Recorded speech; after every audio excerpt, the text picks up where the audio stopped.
আগামীর সূর্য ইসলামের সূর্য কথা বলে ঠিক কিনা? বাতিলদের বুক চিরে আগামীতে বাংলার জমিনে ইসলামের বিজয় হবে কথা বলে ঠিক কিনা? এই গণজোয়ার প্রমাণ করে, ইসলামের এই গণজোয়ার প্রমাণ করে আগামীতে বাংলাদেশে কোরআনের রাজ কায়েম হবে কথা বলে ঠিক কিনা? মানুষ এখন কোরআন বুঝতে শিখেছে আলহামদুলিল্লাহ। কেউ ডক্টর মিজানুর রহমান আজহারী ভাইয়ের মাহফিলে 3 দিন না খাইয়া পড়ে আছে, কেউ অসুস্থ হয়ে গেছে, না খাইয়া জীবন ছেড়ে দিয়েছে শুধুমাত্র কোরআনের কথা শোনার জন্য। ডক্টর মিজানুর রহমান আজহারী ভাই 5 বছর পরে দেশে এসে তার জন্য মানুষ যদি 3 দিন না খেয়ে থেকে তার মাহফিলে হাজির হয়, আমরা যদি কোরআনের মুফাসসির আল্লামা সাঈদী হুজুরকে যদি 13 বছর পরে বাতিলের বন্দিশালা থেকে মুক্ত করে আবার কোরআনের ময়দানে ফিরিয়ে আনতে পারতাম, আমার বিশ্বাস শুধু 20 লাখ না, ওনার মাহফিলে কোটি কোটি মানুষ হাজির হয়ে যেত কথা বলেন ঠিক কিনা? কিন্তু আমাদের আফসোস রয়ে গেল, তার কণ্ঠে কোরআন শোনার ভাগ্য আর আমাদের হলো না। উনি হাসি দিয়ে আমাদেরকে কাঁদিয়ে বিদায় নিয়ে চলে গেছেন। আল্লাহ যেন কোরআনের পাকে আল্লামা সাঈদী হুজুরের কবর জান্নাতের বাগান বানায় দেন। একটু জোরে বলেন আমিন, আর একটু জোরে বলেন আমিন। হেরে গেছে ওদের হিংসা, জিতে গেছে আমাদের ভালোবাসা। একজন মুফাসসিরের কণ্ঠ বন্ধ করবে, আল্লাহ 1000 জন তৈরি করে দেবে কথা বলে ঠিক কিনা? ডক্টর মিজানুর রহমান আজহারী ভাই যে ইতিহাস সৃষ্টি করেছেন কক্সবাজারে, আমার বিশ্বাস আল্লামা সাঈদীর যোগ্য উত্তরসূরি হিসাবে কোরআনের ময়দানে আমাদের মিজানুর রহমান আজহারী ভাইকে যেন আল্লাহ কবুল করেন। একটু জোরে বলুন আমিন। এজন্য কোরআনের মাহফিলে গেলে বিশৃঙ্খলা করবেন না, ধৈর্য ধারণ করবেন, নীরব থাকবেন। সুবহানাল্লাহ আলহামদুলিল্লাহ বাইরে কোনো আওয়াজ হবে না, পারবো তো ইনশাআল্লাহ। একজনও কথা বলবেন না, চুপচাপ দাঁড়িয়ে থাকবেন। চলুন আমরা আলোচনা শুরু করি। আমি আপনাদের সামনে ছোট্ট একটি সূরা তেলাওয়াত করেছি, কম বেশি সকলেরই মুখস্থ আছে। অনেকেই ভাবতেছেন হুজুর সূরা কাউসার থেকে ওয়াজ করবেন, এটা যদি বুঝতাম মোটরসাইকেলের তেল পুইরা গাড়ি ভাড়া দিয়া রাতের ঘুম কামাই কইরা আপনার মাহফিলে আসতাম না, এটা ভাবতেছেন? কথা বলা লাগে তাই বলে এইভাবে না, আমি কিছু বললে তার জবাব দেয়া লাগে। ভয় পাচ্ছেন আপনারা? বগুড়ার মানুষ ভয় পায়, বগুড়ার মানুষ আগামীতে রাষ্ট্র চালাবে, তাহলে বগুড়ার মানুষ ভয় হলে চলবে? হ্যাঁ, রাজপথ তো আপনাদেরই দখলে, তাই তো দেখতেছি। আচ্ছা চলেন সামনের দিকে যাই, কষ্ট হয় নাকি আপনাদের? চলুন আমরা আলোচনা শুরু করি। সূরার নাম কাউসার। বলেন তো বাজার, পরিচিত পথে পথ চলতে সহজ না কঠিন? পরিচিত মানুষের সাথে কথা বলে ভালো লাগে না খারাপ লাগে? পরিচিত পথে পথ চলতে যেমন সহজ হয়, পরিচিত মানুষের সাথে কথা বলে যেমন ভালো লাগে। বক্তা যদি কোনো পরিচিত আয়াত বা সূরা থেকে আলোচনা করে, সেইটা শুনে আরো বেশি ভালো লাগে। কারণ যেই জিনিস যত বেশি জানবেন তাতে চর্চা কমে না বাড়ে? কম বেশি সকলেরই মুখস্থ আছে। সূরা কাউসারের তাফসীর আপনারা যেভাবে জানেন, আমি হয়তোবা সেভাবে জানি না। আজকে আমি যেভাবে বলবো হয়তোবা আপনারা শোনেন না। কথা আছে না, এক একটা ফুলের এক একটা সুঘ্রাণ, কথা বলে ঠিক কিনা? এজন্য একটু আওয়াজ দিয়ে আমাকে সহযোগিতা করবেন। সূরার নাম কাউসার, জোরে বলেন কিনা? কাউসার। সবাই একটু জবান ছেড়ে বলেন কিনা? কাউসার। আরো জোরে, জোরে বলো না। মিছিল করার অভ্যাস করেন, সামনে মিছিল করেন। আর আমি করবো আওয়াজ, আপনারা দেবেন আওয়াজ, জবাব দিবেন ঠিক ঠিক। আলোচনা হবে কমপ্লিট, শ্রোতাদের স্পিরিটে বাড়ে, বক্তার হিট, আলোচনা হবে জায়গা মতো হিট। আগে বলতাম কিছু আছে প্যান্ডেলে, কিছু আছে অ্যাঙ্গেলে, এখন আর অ্যাঙ্গেলে না, যা বলবো সব ডাইরেক্ট। অ্যাঙ্গেলে বলার দিন শেষ, ডাইরেক্ট বলার বাংলাদেশ। চলেন সূরার নাম কাউসার, জবান ছেড়ে সবাই একটু মহব্বতে কণ্ঠ নাড়িয়ে আমার সঙ্গে তেলাওয়াত করুন। আউযু বিল্লাহি মিনাশ শাইতানির রাজিম। বিসমিল্লাহির রাহমানির রহিম। ছেলেদেরকে বললাম পিছন থেকে একটু কানে আওয়াজ দাও, দিল না। মাইকের আওয়াজ একটু টন টন করবে না?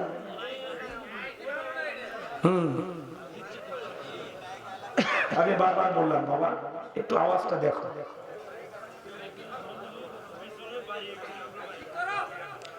যে মাইক লাগানো ওই টিনের জন্য ঝঞ্ঝাট করতেছে, ঠিক আছে মেনে নাও। একটু বেশ কমায় দাও, টনটা বাড়ায় দাও, রিভার্ব আছে কিচ্ছু নাই, ঠিক আছে? যেটুকু পারো একটু আওয়াজটা যেন টন টন করে। বক্তার চাইতে মাইকের কণ্ঠ বেশি ভালো লাগে, কথা বলেন? রাগ করতেছেন? দেখবেন গান বাজনা, যাত্রার প্যান্ডেল যেখানে গান বাজনা হয় ওখানে মাইকের আওয়াজ এত জোরে হয় মনে হয় শয়তান নিজে এসে সাউন্ড সিস্টেম ঠিক করে দেয়। এলে মাইকে কোনোদিন ডিস্টার্ব হয় না। আর ওয়াজ মাহফিলে এমন চাপিয়া অবস্থা হয় শয়তান মনে নিজে এসে কয় আওয়াজ হচ্ছে, আওয়াজ হচ্ছে। কথা কি বুঝতে পারতেছেন?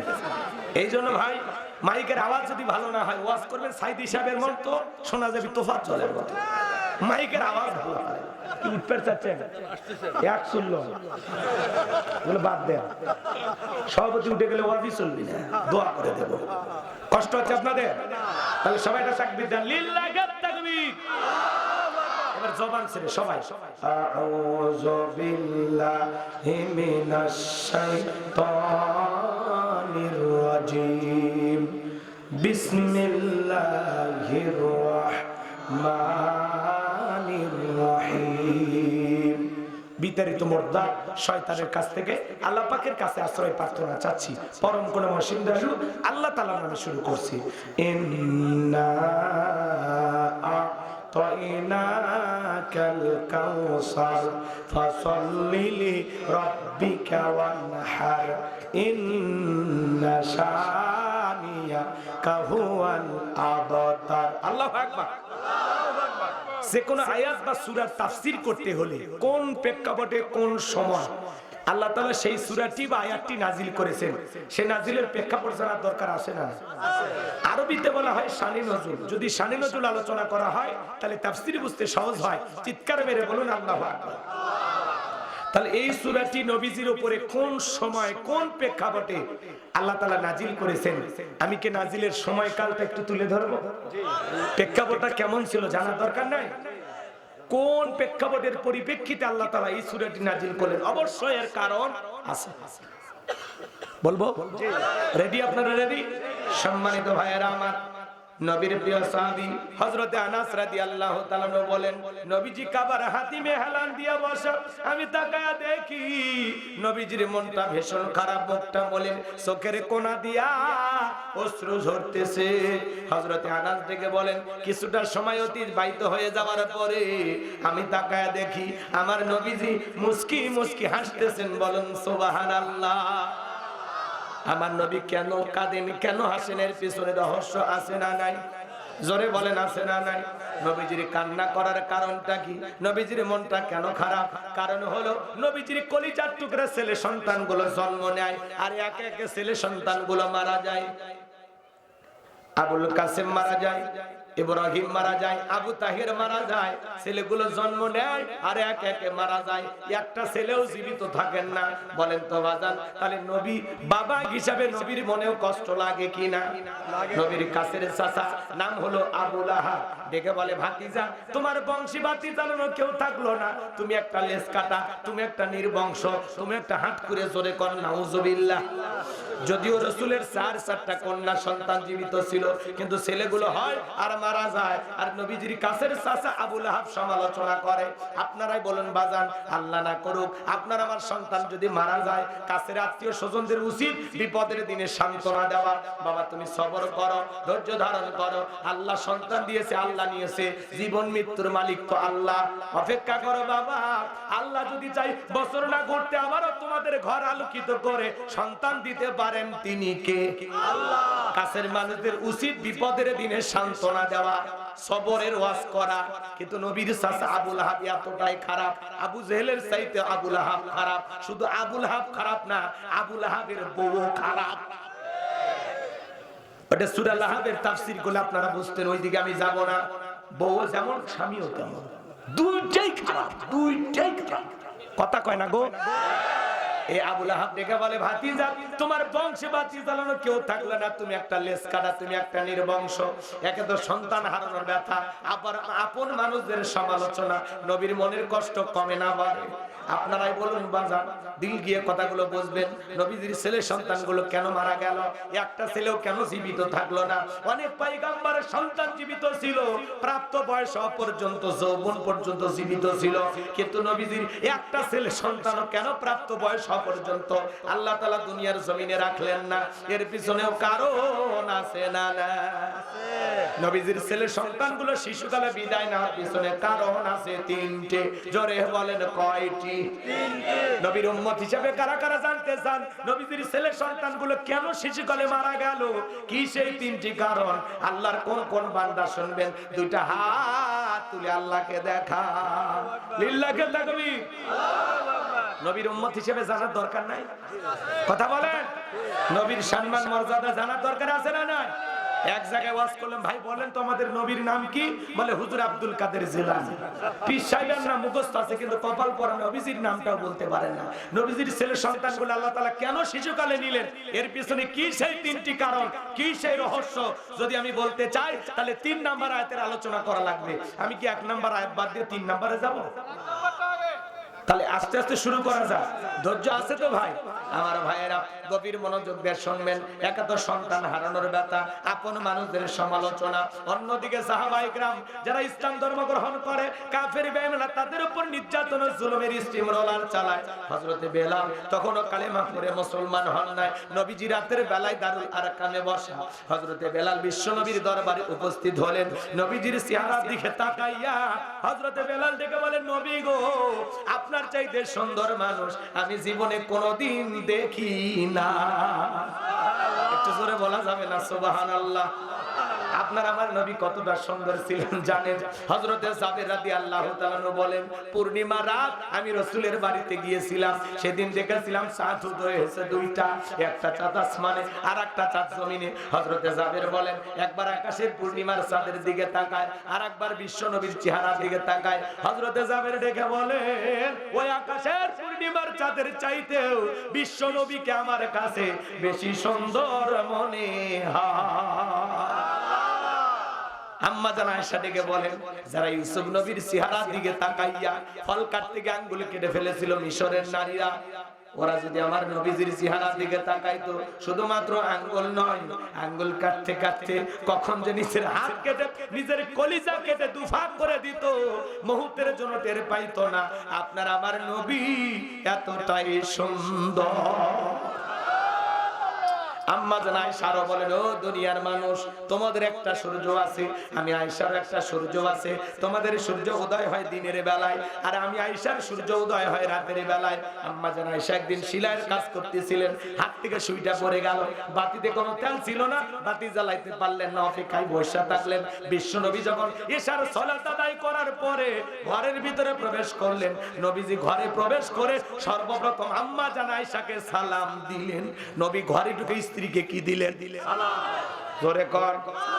নবীর উম্মত হিসাবে আমাদের ঘরে আমল থাকার দরকার আছে না নাই? ঘরে ঢোকা মাত্র বিবিকে সালাম দিবেন, আসসালামু আলাইকুম রহিমা, কেমন আছো সোনা? ঘরের দরজাটা খোলো না, আমি তোমার লেটনের বাপ, তোমার দিওয়ানা। বউ খুশি হয়ে দরজা খুলবে, কথা বলেন ঠিক কি না? কিন্তু আমাদের ব্যবহার এত মিষ্টি না। ঘরের দরজা চিৎকার মারে, এ রুবেলের মারে, দরজা খোল, বেশি দেরি হলে দরজা ভাঙে ফেলে দে, তোর পিঠের উপর আজ কি যে হবি রে। ভিতর থেকে বউ বলে, স্বামী না সেকেন্ড আজরাইল। যদি মানুষ সেকেন্ড আজরাইল হওয়ার ক্ষমতা রাখেন, কষ্ট পাচ্ছেন আপনারা? ব্যবহার মিষ্টি হওয়া লাগে। বাড়ির যা বউ সালাম দিবেন, জোরে বলেন কাক। জয়পুর হাটে ওয়াজ করলাম, এক যুবক বলে, হুজুর বউকে দেখে শরম লাগে। আমি তখন বললাম, বিয়ে করছো তুমি? কি কর হুজুর? 3 সন্তানের বাপ আমি। তখন বললাম, স্ত্রী সবশের একটা দোয়া আছে, তুমি কি জানো? কয় তো হুজুর, এটা দোয়া পড়ার টাইম। কথা কয় না, 3টা সন্তান হয়ে যায়, শরম লাগে না? আর বউকে সালাম দিতে গিয়ে শরম লাগে, এটা শরম না শয়তানি? কারণ এর শরম যদি বেশি হইতো এরপরে তো বাচ্চা হওয়ারই কথা না। এক কথা কয় না গো? বউকে যা সালাম দিবেন, এ যুবক শোনো, প্রথমে বউকে সালাম দিবা, লোকজন যদি না থাকে বউয়ের হাত ধরে মুসাফা করবেন। কার হাত? এই যুবক কথা বলো, কার হাত? বউয়ের হাত, পাশের বাড়ি ভাবির হাত না, ধরলে ঝাঁটা দিয়ে পিটাবে। লোকজন যদি না থাকে কোলাকুলি সরে নেবেন। আপনাদের দাম্পত্য জীবনে আপনারা যদি সুখ পেতে চান তাহলে রাসূলের 4টা সুন্নাত আমল করা লাগবে। জোরে বলেন কয়টা? আজকে নবীজির সুন্নাত আমল নাই, এজন্য দাম্পত্য জীবনে আমাদের কোনো শান্তি নাই। ঘরেও জ্বালা, বাহিরেও জ্বালা, জীবনটা ভালা ভালা। রাগ করে বলে কচুর সাথে গোলা দড়িতে মরে যাব। মরিস না ভাই, মরিস না। 4টা সুন্নাত, কথা কয় না গো? বলেন আপনি কি দাম্পত্য জীবনে অসুখী? যদি সুখ পেতে চান তাহলে 4টা সুন্নাত কারা কারা শুনবেন একটু হাত তোলেন তো দেখি। তার মানে এই রোগ আছে, মানে 4টা সুন্নাত। তাহলে স্বামী স্ত্রীর মধ্যে কিভাবে মহব্বত ভালোবাসা বৃদ্ধি হবে সেই আমলের কথা হবে। কথা কন কি শুনবেন তো ইনশাআল্লাহ। এখন 4টা সুন্নাত যদি আমি এখনই শুরু করি এলোমেলো হয়ে যাবে, শেষের দিকে আপনারা মনে করায় দিবেন। রাসূলের এই 4টা রোমান্টিক সুন্নাত স্বামী স্ত্রী যদি দাম্পত্য জীবনে আমল করে মৃত্যু পর্যন্ত সম্পর্ক টিকে থাকার গ্যারান্টি। বিনা চিকিৎসায় ভালো হয়ে যাবে। জীবনে কোনোদিন কোন ডাক্তার কবিরাজের কাছে যাওয়া লাগবে না। রাগ করছেন আপনারা? মাত্র 4টা সুন্নাত, বাস জীবনে খালি শান্তি পাবেন, ঘরটা জান্নাত হয়ে যাবে। সুবহানাল্লাহ। আরে ভাই ঘরে শান্তি দুনিয়ার সব জায়গায় শান্তি, আর ঘরটা যদি জাহান্নাম হয় দুনিয়াতে বসবাস করতে মন চায় না। কথা বল। এজন্য একটু অপেক্ষা করেন, ওই 4টা সুন্নাত কি কই আমি বলবো একেবারে হাদিস থেকে মনে থাকবে তো ইনশাআল্লাহ। কষ্ট পাচ্ছেন না তো কেউ? আমার ভাইয়েরা গভীর মনোযোগ দিয়ে শুনবেন, আমি যে কথা বলতে চাচ্ছিলাম হৃদয়ের কান পেতে কথাগুলো শুনে যান। আমার ভাইয়েরা নবীজি যখন ঘরের ভিতরে প্রবেশ করলেন, আম্মা জান আয়েশা ডেকে বলেন, নবী যখন সালাম দিয়ে ঘরের ভিতরে প্রবেশ করলেন, নবীজির চেহারার আলোতে সুইটা কয়ে পড়ে আছে আমি পরিষ্কার দেখতে পেয়েছি। কেমন নবী পাইছি, নবীর সম্মান মর্যাদা কত জানেন? যে নবী হ্যাঁ বললে পুরো পৃথিবীবাসীর জন্য আল্লাহ পাক হালালে পরিণত করে দেয়, যে নবী না বললে পুরো পৃথিবীবাসীর জন্য আল্লাহ পাক হারামে পরিণত করে দেয়। জমিনে পথ চললে আসমানের মেঘ এসে ছায়া প্রদান করে। যে নবীর চেহারা উপরে মশা মাছি পড়া হারাম। নবী যখন ঘেমে যেতেন আম্মা জানেরা নবীজির দেহের ঘামগুলো শিশির ভিতরে জমা রাখতেন। বিশেষ দিনে নবীজির দেহের ঘামগুলো সুগন্ধি হিসাবে ব্যবহার করা হতো। নবী যে থুতু ফেলতেন সেখান থেকে সুগন্ধি বের হতো। সুবহানাল্লাহ বলেন। হযরতে আনাস বলেন নবীর দেহের চাইতে বেশি সুগন্ধি জীবনে কোনোদিন আমি আমার নাকে পাই নাই। সুবহানাল্লাহ। যে নবী আসমানের চাঁদের দিকে ইশারা করলে চাঁদ 2 টুকরো হয়ে যায়, জমিনে পা তুললে মাওলা পাকের আরশে আজিমে পৌঁছে যায়। নবীজি যখন মেরাজে গিয়েছিলেন বাজার, আল্লাহ রাজধানীতে গিয়েছিলেন, নবীজির পায়ের জুতা সেরা, স্যান্ডেলটা কি সেরা সেরা সেরা স্যান্ডেল নিয়ে আল্লাহর দাওয়াত গ্রহণ করে আরশে চলে গেছে। নবী যখন জুতা খুলতে চায় আসমানের মালিক আল্লাহ ডেকে বলে বন্ধু জুতা খোলা লাগবে না। তো সুবহানাল্লাহ জোরে কর। সেই নবীর কাছে বেলাল কথা মনে আছে? যেই নবীর চেহারার দিকে তাকাইলে ক্ষুধা নিবারণ হয়ে যায়। যেই ছাগলের স্তনে দুধ নাই নবীজির হাতটা লেগে গেলে দুধে পরিপূর্ণ হয়ে যায়। যেই খাবার 2-3 জন মানুষ খাবে ওই খাবারে যখন রাসূলের হাতটা লেগে যায় শত শত মানুষ খাবার কেউ যেমন খাবার তেমনি থাকে। যেই নবীর চেহারার দিকে তাকাইলে ক্ষুধা নিবারণ হয়ে যায়। মক্কা নগরীতে একজন মহিলা তার স্বামী মারা গেছে, 3টা সন্তান রাইখা কয়েকটা দিন অনাহারে তারা কাটাইলো। বড় ছেলেটা ডেকে বলে মা ইতিমের দরদ ইতিম নবী ছাড়া কেউ বুঝবে না। ও মা আমরা ইহানা হিয়ার নানি মা একটা বার নবীজির কাছে যে আমাদের দুঃখের কথা খুলে বলি। মহিলা রাজি হয়ে গেল, 3টা সন্তানকে নিয়ে বিশ্ব নবীর দরবারে হাজির হয়ে গেল। 2টা ভাই যখন নবীজির চেহারার দিকে তাকাইছেন, বড় ভাই ছোট ভাইকে ডেকে বলে ভাই এ কেমন মানুষের চেহারার দিকে তাকাইলাম, যার চেহারার দিকে তাকাইয়া আমার পেটের ক্ষুধা নিবারণ হয়ে গেছে। আমার মনে হয় এই মাত্র পেট ভরে কি জানো খাইলা। ছোট ভাই ডেকে বলে বড় ভাই আমার তো একই অবস্থা, এ কেমন মানুষের দিকে তাকাইলাম গো, যার চেহারার দিকে তাকাইয়া আমার পেটের ক্ষুধা চলে গেছে। কেমন নবী পাইছি বাজার, নবীর সম্মান মর্যাদা কত জানেন? একটু অপেক্ষা করেন, আলোচনার মাধ্যমে আপনাদেরকে আমি বোঝাবো। যদি নবীর প্রেম সত্যি কলিজায় থাকে বাজার আজকের মাহফিল থেকে আপনি উঠতে পারবেন না। আর যার অন্তরে নবীজির মোহাব্বত ভালোবাসা নাই ওই কপাল পোড়ার কাছে আলোচনাগুলো ভালো লাগবে না। নবীর আশিক যারা, নবীর পাগল যারা, নবীকে মোহাব্বত করে যারা, এরা মাহফিল ছাড়বে না। কষ্ট হয় নাকি আপনাদের? হযরতে বেলাল ডেকে বলেন, নবী গো, আপনার চাইতে সুন্দর মানুষ আমি জীবনে কোনোদিন দেখি নাই। আপনি কালেমার দাওয়াতে ইসলামের প্রচার প্রসার করেন, ও নবী আমারে কালেমা পড়ে মুসলমান বানায় দেন। বিশ্ব নবী পড়া দিলেন, লা ইলাহা ইল্লাল্লাহু মুহাম্মাদুর রাসূলুল্লাহ সাল্লাল্লাহু আলাইহি ওয়াসাল্লাম। হযরত বেলাল কালেমা পড়ে মুসলমান হয়ে গেল। আমার নবী ডেকে বলে, বেলাল ইসলামের অবস্থা কোন ভালো না, কালেমা পড়েছো আপাতত প্রকাশ করা যাবে না। আপনারাই বলেন তো বাজান, ইসলামের অবস্থা কি সব সময় ভালো থাকে? আজও তাম পৃথিবীর দিকে তাকায় দেখেন, ওই তাম পৃথিবীর জালেম বেঈমানেরা ঐক্যবদ্ধ হয়েছে ইসলাম আর মুসলমানকে বিদায় করে দেওয়ার জন্য। পৃথিবীর জমিন থেকে ইসলামকে মুছে ফেলার জন্য ইসলাম বিরোধী অপশক্তিরা এখনো তৎপর। কাশ্মীরে মুসলমানকে হত্যা করে, চীনের উইঘুরে মুসলমানদেরকে নিয়ে যা উলঙ্গ করে করাত দিয়ে চিরে দুনিয়ার জমিন থেকে বিদায় করে দেওয়া হয়। রমজান মাসে চীনের মুসলমানেরা যখন রোজা রাখে, মুসলমানকে ধরে নিয়ে যায় দিনের বেলায় মুখ হা করে মদের বোতল ঢুকিয়ে দেওয়া হয়। জোরে কর নাউজুবিল্লাহ। আজও তাকায় দেখেন ফিলিস্তিনের জমিনে মুসলমানের রক্ত নিয়ে ওই জালেমেরা খেলা করে। কথা বলেন ঠিক কিনা? মনে রাখবেন, যেই জালেমদের হাতে মুসলমানের রক্ত লেগে আছে, আজ হোক কাল হোক ওই জালেমদের পরিণতি নমরুদ ফিরাউনের চাইতে ভয়ঙ্কর হবে। ওই নেতানিয়াহু একদিন পরাজিত হবে। কথা বল। যারাই মুসলমানের রক্ত নিয়ে খেলা করতেছে এদের জীবনের পরিণতি ভালো হবে না, কারণ মুসলমানের সাথে আছে কি? মুমিনের রক্ত কখনো বৃথা যেতে পারে না। কথা বলেন ঠিক কি না? আমাদের সেদিকে তাকায় দেখলেন না, যারা আলেমদের রক্ত নিয়ে খেলা করেছিল, মাদ্রাসার এতিম বাচ্চাদেরকে হত্যা করেছিল, এই দেশের সোনার মানুষদেরকে ফাঁসির দড়িতে ঝুলিয়েছিল, যারা এই দেশের নিরপরাধ মানুষদেরকে জেলখানায় বন্দী করেছিল, আলেমদেরকে জেলখানায় বন্দী করেছিল, আজকে তারা ক্ষমতা হারিয়ে পাগল হয়ে গেছে। কার ফয়সালা? রাগ করতেছেন আপনারা? এজন্য জুলুম করতে নাই। ক্ষমতা আল্লাহর দেয়া নিয়ামত, জনগণের দেয়া আমানত। নিয়ামত পেয়ে শুকরিয়া আদায় করা লাগে, আর আমানতের দায়িত্ব সঠিকভাবে পালন করা লাগে। হ্যাঁ, কথা বললে তো মন খারাপ করবেন, করবেন না? রাগ করবেন না? ঠিক আছে, সামনের দিকে যাই।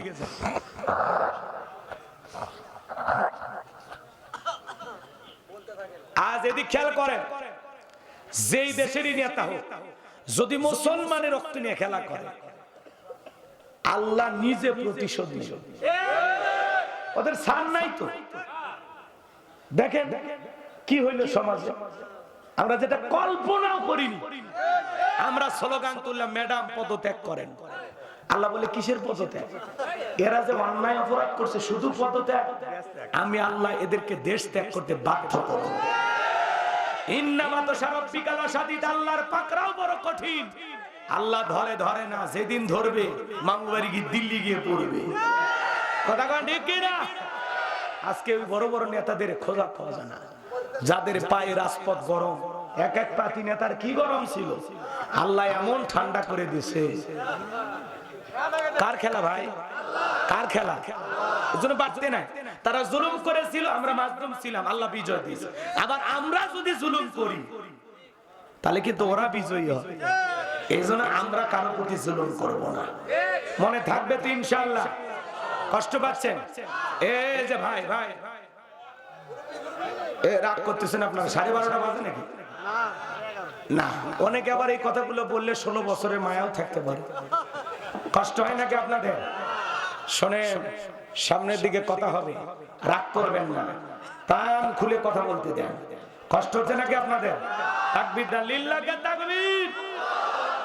এজন্য বাড়াবাড়ি করতে না। আগামীতে আমরা সিদ্ধান্ত নেব, আর যাই হোক কোন নারীকে এই দেশের প্রধানমন্ত্রী আমরা বানাবো না। আগামীতে বাংলাদেশের পুরুষ প্রধানমন্ত্রী কারা কারা আছেন হাত তুলে দেখা। লিল্লাহি তাকবীর। যেই দলেরই হোক পুরুষ প্রধানমন্ত্রী চাই। নারীরা ক্ষমতায় গেলে দেখলেন না 16 বছর ঘর জামাই করে রাখলো। নারীদের রাগ বেশি, জেদ বেশি। মাঝে মাঝে শোনেন, মাঝে মাঝে স্বামীর সাথে ঝগড়া করে হাড়ি পাতিল ভেঙে ফেলে দেয়। কথা কর, স্বামী খুলে আছাড় মারে। তাহলে ঘরে যদি এত অশান্তি করে, ওরা রাষ্ট্রীয় ক্ষমতা পেলে কি করবে? ও নিজের শান্তির জায়গা টিকে রাখার জন্য পুরো দেশে আগুন লাগায় দেবে। কথা কন ঠিক কি না? উনি ভারতে গেছে, আবার মাঝে মাঝে কল রেকর্ড ফাঁস হয়, আমাদের ছাড়া থাকতে পারে না তো, মাঝে মাঝে কল রেকর্ড ফাঁস হয়, উনি আমাদের খোঁজ খবর নেয়, কথা কয় না গো। আবার কয় একটু ফাঁক খুঁজতেছি, ফাঁক পাইলে চট করে ঢুকবো। আপনি ঢুকবেন নিতে বের হলেন কেন? আপনার কি দরকার ছিল? মমতাময়ী প্রধানমন্ত্রী ছিলেন, আহা দেশের মানুষ কত ভালোবাসত, নিজের জীবনটা আগে দেখলেন। এই দেশের কোটি কোটি অনুসারী আপনার, এখনো আপনার জন্য কাঁদে। যে মা সন্তানকে ফেলায় যায় সেই মায়ের জন্য কাঁদলে আপনি তো কি কথা বল না কেন? মা যদি সত্যি ভালোবাসতো সন্তানকে বিপদে ফেলায় যেত না, কথা কর। খবরদার কান্নাকাটি বন্ধ, ভালো হয়ে যা। হ্যাঁ রে বেটা ঠিক আছে, আমরা গালি দেব না, কথা কন ঠিক কি না? উনি যা করেছেন আল্লাহ যেন তার প্রাপ্য বুঝিয়ে দেয়, কথা কন ঠিক কি না? কষ্ট হয়, মাঝে মাঝে আসতে চায়, ওই যে আমি আমার গানের ভাষায় বলি, শুনছেন আপনারা?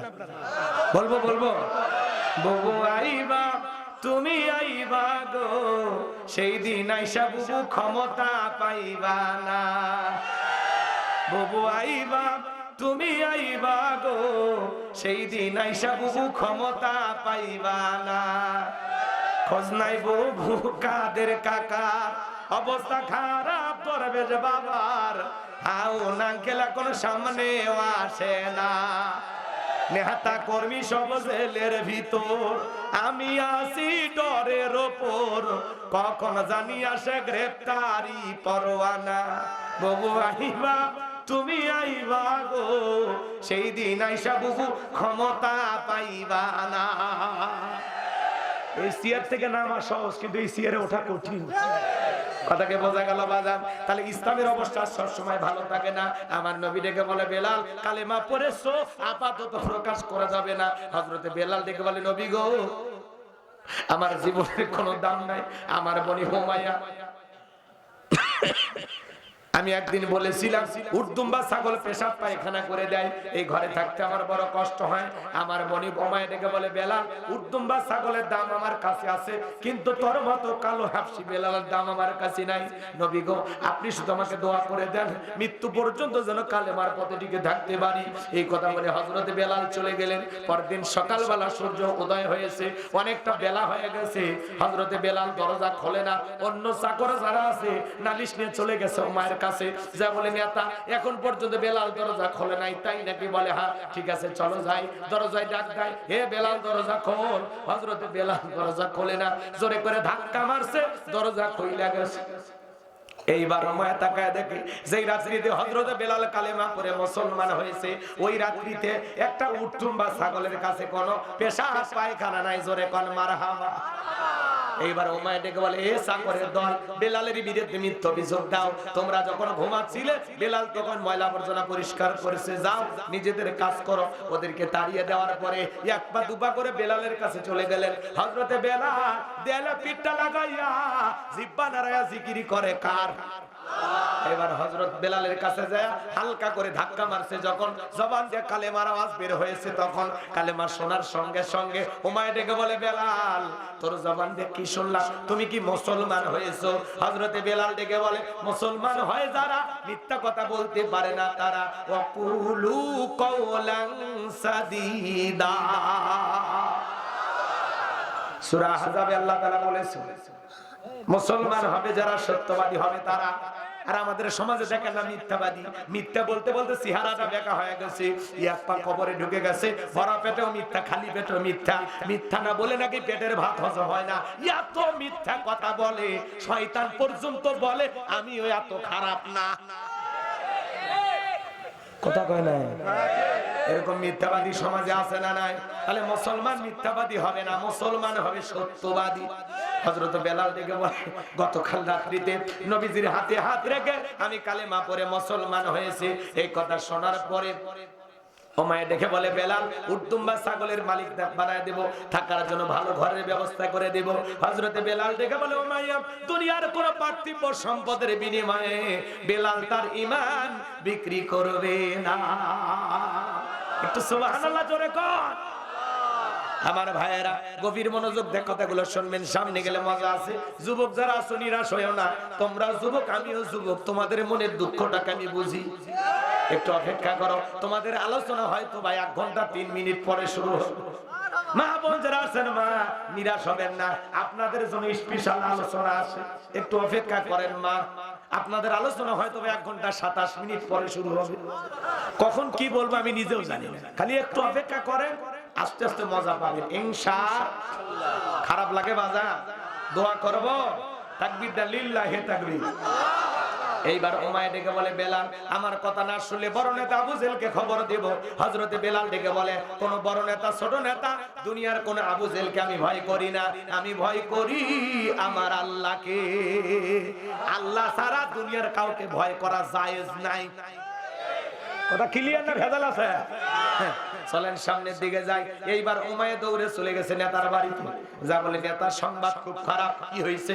বলে আমার কৃতদাস বেলাল কালেমা পড়ে মুসলমান হয়েছে। তাই নাকি? বলে হ্যাঁ ঠিক আছে, যাও আমি আসতেছি। আমার ভাইয়েরা গভীর মনোযোগ দিয়ে কথাগুলো শুনবেন।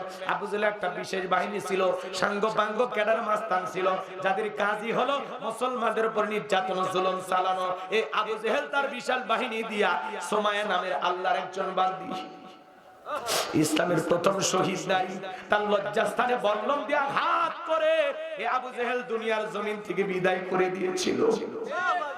এই আবু জেহেলের একটা বিশেষ বাহিনী ছিল, যারা মুসলমানদের উপর নির্যাতন জুলুমের স্টিম রোলার চালাইতো। আজও পৃথিবীর জমিনে তাকায় দেখবেন জালেমদের বিশেষ একটা বাহিনী থাকে, যাদের কাজই হলো টুপিওয়ালা দাড়িওয়ালা ইমানদার আল্লাহওয়ালা আলেমদের উপর নির্যাতন জুলুম চালানো। কথা বোঝেন নাই মনে হয়? গভীর মনোযোগ দিয়ে কথাগুলো শুনবেন বাজান। সামনের দিকে যাই, যে কথা বলতে চাচ্ছিলাম, আবু জেহেল তার বিশেষ বাহিনী নিয়ে ওমরের বাড়িতে হাজির হয়ে গেল। ডাইকে বলে, বেলাল এই দিকে এসব কি শুনছি, তুমি নাকি মুসলমান হয়েছো? হযরতে বেলাল ডেকে বলে, গতকাল রাত্রিতে নবীজির হাতে হাত রেখে আমি কালেমা পড়ে মুসলমান হয়েছি। এইবার আবু জেহেল ডেকে বলে, বেলাল উদ্যম বা ছাগলের মালিক বানায় দেব, থাকার জন্য ভালো ঘরের ব্যবস্থা করে দেব, ব্যবসা বাণিজ্য যদি করতে চাও দিরহাম টাকা পয়সা যা লাগে দেব। বেলাল তুমি চাইতে দেরি, তোমার চাহিদা পূরণ করতে আমরা দেরি করব না। বিশাল একটা লোভনীয় প্রস্তাব দেওয়া হলো। হযরতে বেলাল ডেকে বলে, আবু জেহেল রে, দুনিয়ার সব সম্পদ যদি বেলালকে দিতে চাও, দুনিয়ার সব সম্পদ ছাড়তে রাজি, বিশ্ব নবীর কালেমা ছাড়তে রাজি নাই। বলেন আল্লাহু আকবার। বেলালের মতো যারা খাঁটি ইমানদার, এরা জীবন দেবে কিন্তু ঈমান দেবে না। কথা কোন ঠিক কিনা? আর মুনাফিক মার্কা মুসলমান যারা টাকার কাছে বিক্রি হয়, তারা টাকা পাইলে বাতিলের পাঁচটা গোলাম হয়, টাকা পাইলে টাকার জোরে ওদের ফতুয়াও ঘোরে, টাকা পাইলে অবৈধকে বৈধ বলে চালিয়ে দেয়, আর বৈধকে অবৈধ বলে চালিয়ে দেয়। টাকা পাইলে কয় ম্যাডাম আপনি জান্নাতি, ও জান্নাতে টিকা দেখে বসে আছে। আছে না? নাই আছে।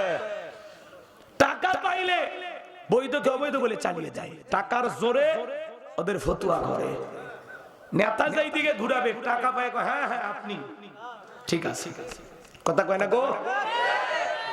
ওরা আবার বলে, এই যে আমরা তো একা কাজ করি, এই যে আলেমরা দেখেন বিশাল তালিকা, এই যে টুপিওয়ালা ওনারাই বলেছেন এটা ঠিক। টুপিওয়ালাদের কেনা যায় কিনা? কিন্তু মুনাফিক মার্কা মুসলমান যারা, ওরা টাকার কাছে বিক্রি হয়। বেলালের মতো খাঁটি ইমানদারেরা মরতে রাজি, বিক্রি হতে রাজি নাই। কথা কোন ঠিক কিনা?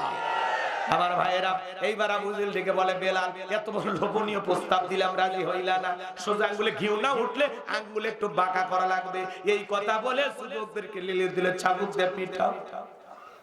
হযরত বেলালকে চাবুক দিয়ে পিটাইতে পিটাইতে কালো চামড়া গুলো ফেটে রক্ত ঝরা শুরু হয়ে গেল।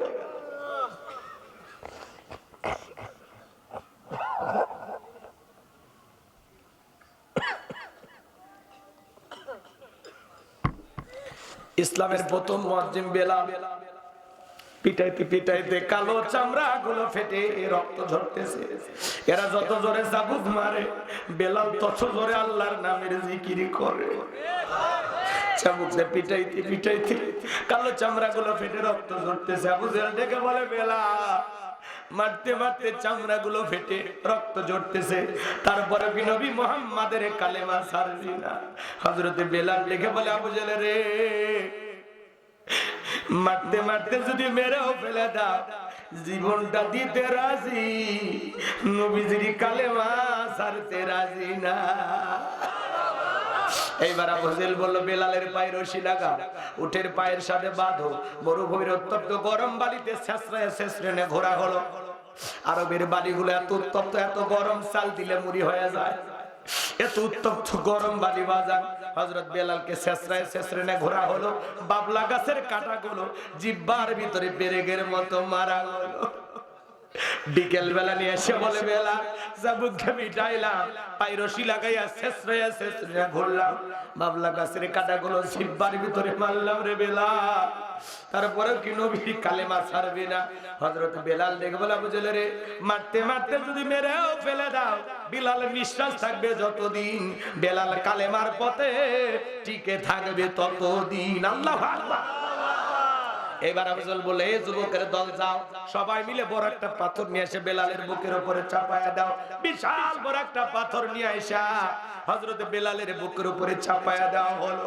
আবু জেহেল মনে করলো পাথরের চাপার আঘাতে বেলাল মারা যাবে, এই কথা ভেবে কাফেররা চলে গেল। হযরত বেলালের বুকের উপরে বিশাল বড় পাথর, চোখের কোণা দিয়া পানি ঝরতেছে, রক্তাক্ত জিহ্বা, এরপরে ওই জিহ্বা নাড়ায়া জিকিরি করে কা। ও বগুড়ার সোনাতলার মুসলমান ভাইয়েরা, আপনাকে জিকিরি করার জন্য তো কেউ পিটায় না, মারে না, ধমক দেয় না, বেলালের মতো পায়ে রশি লাগায় টানে না, চাবুক দিয়ে পিটায় না, তারপরে আমরা কপাল পরা আল্লাহর জিকিরি করি না। জিকিরি করার জন্য আলাদা সময় লাগে না, দোকানদারি করতে করতে জিকিরি করা যায়, মাঠে কাজ করতে করতে জিকিরি করা যায়, রিকশা ভ্যান চালাতে চালাতে জিকিরি করা যায়, রাস্তায় পথ চলতে চলতে জিকিরি করা যায়। সব সময় জবানে জিকিরি চালু রাখতে হবে। কার?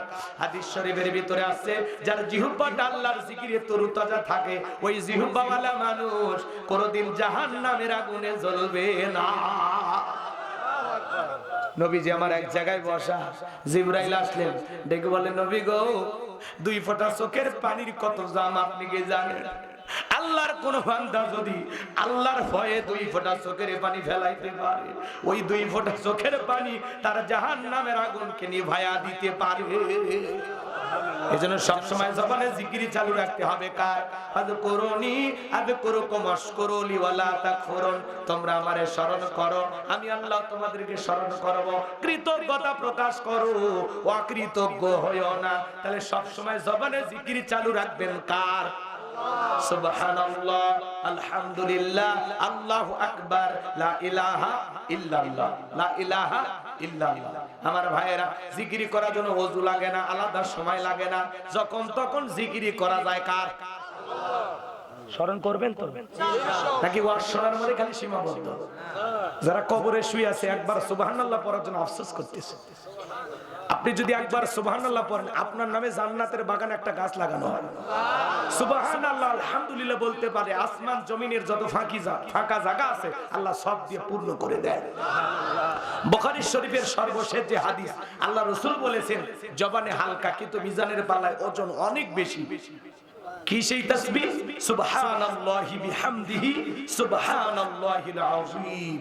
সহজ না? যত পড়বেন মিজানের পাল্লায় নেকি তত বেশি হবে। একটু চিৎকার মেরে বলেন সুবহানাল্লাহ। কষ্ট হয় নাকি বাজান? চলেন সামনের দিকে যাই। হযরতে বেলাল চোখের পানি ছেড়ে দিয়া কাঁদে আর ডেকে বলে, আল্লাহ, বুকের উপরে পাথর থাকার কারণে তোমার মতো মালিকের জিকির করতে বড় কষ্ট হয়। তুমি তো সেই আল্লাহ, ইব্রাহিমের জন্য যদি নমরুদের আগুনকে ফুলের বাগান বানায় দিতে পারো, আল্লাহ তুমি কি পারো না? বেলালের বুকের উপরে পাথর থাকার কারণে তোমার মতো মালিকের জিকির করতে বড় কষ্ট হয়। হযরতে বেলাল দোয়া করতে দেরি, আসমানের মালিক আল্লাহ দোয়া কবুল করতে দেরি করে নাই। বেলালের বুকের পাথরটাকে আমার আল্লাহ তুলার মতো নরম বানিয়ে দিয়েছে। সুবহানাল্লাহ।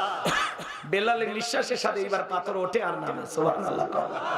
আশিকে রাসূল বেলাল, নবীর পাগল বেলাল, নবীকে কত ভালোবাসতেন জানেন? বিশ্ব নবী যখন মক্কা নগরীতে পথ চলতো, বেলাল একবার ডানে যায় আর একবার বামে যায়। আমার নবী ডেকে বলে, বেলাল, বুঝি না একবার ডানে যাও একবার বামে যাও, কারণটা কি? হযরত বেলাল ডেকে বলে, নবী গো, ওই কাফেররা হলো আপনার শত্রু, আপনাকে টার্গেট করে যদি তীর নিক্ষেপ করে, ওই তীরটা যেন সর্বপ্রথম আমি বেলালের বুকের ভিতরে ঢোকে। আবার বাম দিকে যায়, মনে মনে ভাবি, ওরা যদি বাম থেকে তীর নিক্ষেপ করে, ওই তীরটা যেন সর্বপ্রথম আমি বেলালের বুকের ভিতরে ঢোকে। আমি বেলাল মারা গেলে ইসলামের ক্ষতি হবে না, আপনি নবী মারা গেলে ইসলাম আর মাথা উঁচু করে সামনের দিকে দাঁড়াতে পারবে না। চিৎকার মেরে বলুন সুবহানাল্লাহ। নিজের জীবনের বিনিময়ে আগলায় রাখতেন বেলাল নবীকে। নবীকে কত ভালোবাসতেন বেলাল জানেন? বিশ্ব নবী যেদিন ইন্তেকাল করেছিলেন, ছোট্ট বাচ্চার মতো বেলাল ফুপিয়ে ফুপিয়ে কান্না করে, দাড়ি ভিজে ভিজে পানিগুলো পড়তেছে। সাহাবা একরাম দেখে বলে, বেলাল এইভাবে কান্না করো না বেলাল, তুমি একটু ধৈর্য ধরো। হযরতে বেলাল কাঁদে আর বলে, আমি আর জীবনে কোনোদিন আযান দেব না। আমি আযান দেওয়ার পরে নবীজি ইমামতির মুসল্লায় দাঁড়াবে না, আমি বেলাল আর কোনোদিন আযান দেব না। হযরতে বেলাল হযরতের চোখের পানি ছেড়ে দিয়ে কান্না করে। সাহাবী সান্ত্বনা দেয়, কিন্তু বেলাল কারো কথা শোনে না। বেলাল বলে, মদিনায় থাকলে আমি পাগল হয়ে যাব। মদিনার অলি গলিতে নবীর সাথে হাজারো স্মৃতি। বিশ্ব নবী সোমবার দিন ইন্তেকাল করেছিলেন, तमाम পৃথিবীর উম্মতকে কাঁদিয়ে। আজ মদিনার সবুজ গম্বুজের নিচে আপনার আমার কলিজার টুকরা নবী শায়িত।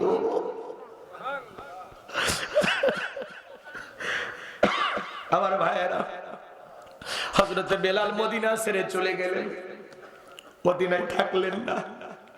6 মাস অতিবাহিত হয়ে যাওয়ার পরে নবীজি ঘুমের ঘরে স্বপ্নে ডাইকা বলে, বেলাল, কত মানুষ দূর দূরান্ত থেকে আইসা আমি নবীকে সালাম দিয়া যায়। এ বেলাল, আয় আয়, একবার মদিনায় আইসা আমি নবীকে সালাম দিয়া যা। ঘুমের ঘরে নবীকে স্বপ্নে দেখার পরে বেলাল আর দেরি করলেন না। পরের দিন সকালবেলায় মদিনায় চলে আসলেন। সাহাবায়ে কেরাম চতুর্দিকে ভিড় করে আর ডেকে বলে, বেলাল দাও না একবার আযান দাও, কতদিন হয়ে গেল তোমার কণ্ঠে আযান শুনতে পাই না। হযরত বেলাল বলে, না আমি আযান দেব না, আমি আযান দেওয়ার পরে নবীজি ইমামতির মুসল্লায় দাঁড়াবে না, আমি বেলাল আর কোনোদিন আযান দিতে পারবো না। ছোট ছোট বাচ্চারা পর্যন্ত বলে, মা একটু বেলালকে দেখে আসি মা। চতুর্দিক দিয়ে হাজার হাজার মানুষ ভিড় করেছে। নবীর নাতি হাসান আর হোসাইন দুইটা ভাই যখন দুইটা হাত ধরেছে, হযরত হোসাইন যখন হাতটা ধরে ডেকে বলে, নানু ভাই, নানাও চলে গেছে, তুমি আমাদেরকে ছেড়ে চলে গেছো। ও নানু ভাই, কতদিন হয়ে গেল তোমার কণ্ঠে আমরা আযান শুনতে পাই না, দাও না নানু ভাই, একবার তুমি একটু আযান দাও। হযরত বেলাল তো জানে নবীজি হাসান আর হোসাইনকে কতটা ভালোবাসতো, বেলাল কাছ থেকে দেখেছে। আমার ভাইয়েরা, একবার ফাতিমার ঘরে 3 দিন চুলায় আগুন জ্বলে না, সন্তানদের মুখে খাবার দিতে পারে না। হোসাইন বারবার বলে, আম্মু খাবার দাও, খাবার দাও। হোসাইনের বিরক্তকর অবস্থা দেখে ফাতিমা সহ্য করতে পারলেন না, রাগান্বিত হয়ে একটা থাপ্পড় গালের মধ্যে বসায়া দিয়েছে।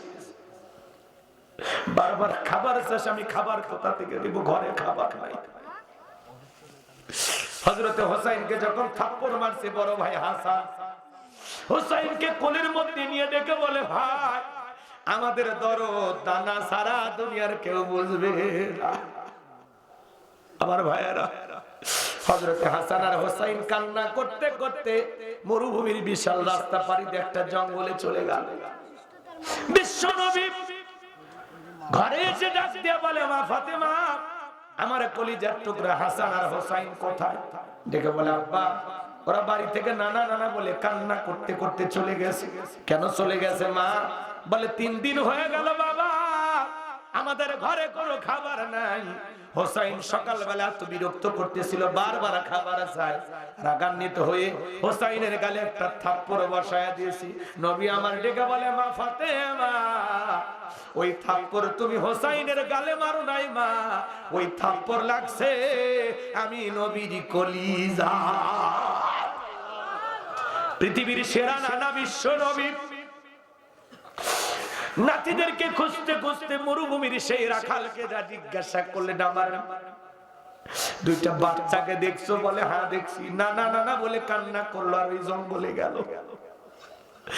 নবীজি আমার জঙ্গলে প্রবেশ করে দেখেন গাছের গোড়ায় এক ভাই আর এক ভাইয়ের বুকের উপরে মাথা দিয়া ঘুমাইতেছে। নবী আমার তাকায় দেখে হুসাইনের গালে ফাতেমার আঘাতের 5টা আঙ্গুলের দাগ দেখা যায়। নবী সহ্য করতে পারলেন না, নাতির মুখের দাগ দেখা নবীর 2 চোখ বেয়ে বেয়ে পানি পড়তে লাগলো। হাসান আর হুসাইনের গালে যখন বিশ্ব নবীর পানিগুলো পড়ে গেছে, হুসাইন ঘুম থেকে উঠা, হাসাইন ঘুম থেকে উঠা না না না না বলে নবীকে জড়ায় ধরছে। হুসাইন দেখে বলে, না না তোমার মেয়ে ভালো না, খাবার চাইলাম খাবার না দিয়ে আমার গালে থাপ্পড় মারছে। ও নানা তুমি ছাড়া আমাদের ভালোবাসার কেউ নাই গো নানা। আমার নবী বলে, ভাই আমি যে তোদেরকে খাবার দিবে এমন খাবার আমার কাছে নাই, চলো তো তোমাদের জন্য খাবারের কোনো ব্যবস্থা করা যায় কিনা। ঘটনা আরো সামনে আছে বাজান। ওই যে আপনারা খেজুর গাছের পানি দেওয়ার কথা শুনেছেন, ওই দিকে আর আমি যাব না। নবীজি শ্রমিক হিসাবে পানি তুললেন, যখন রশিটা ছিঁড়ে পানি তোলার সেই বালতিটা নিচে পড়ে গেল, ইহুদির চৌরে চলে আসলেন, নবীজির গালে থাপ্পড় বসায় দিলেন। মনে আছে সেই ঘটনা? ওই দিকে আমি যাব না, কষ্ট হয় নাকি আপনাদের? বেলালের উপর নির্যাতন জুলুমের কথা বিশ্ব নবীর কান পর্যন্ত যখন পৌঁছে গেল, আমার নবী ডেকে বলে, আবু বকর বেলালের কষ্টের কথা আমার সহ্য হয় না, যাও যাও তুমি আমার বেলালের জন্য একটা কিছু করো। হযরত আবু বকর সিদ্দিক রাদিয়াল্লাহু তাআলা আনহু কয়েক গুণ দাম বেশি দিয়া গোলামীর জীবন থেকে হযরত বেলালকে আজাদ করলেন, মুক্ত করলেন। বলুন সুবহানাল্লাহ। ইসলামের জন্য 13টা দোকান বিক্রি করেছিল হযরত আবু বকর। সুবহানাল্লাহ। আমরা 13টা তো 26টা বানাবো, বিক্রি করবো, অত সহজ কথা কয় না গো।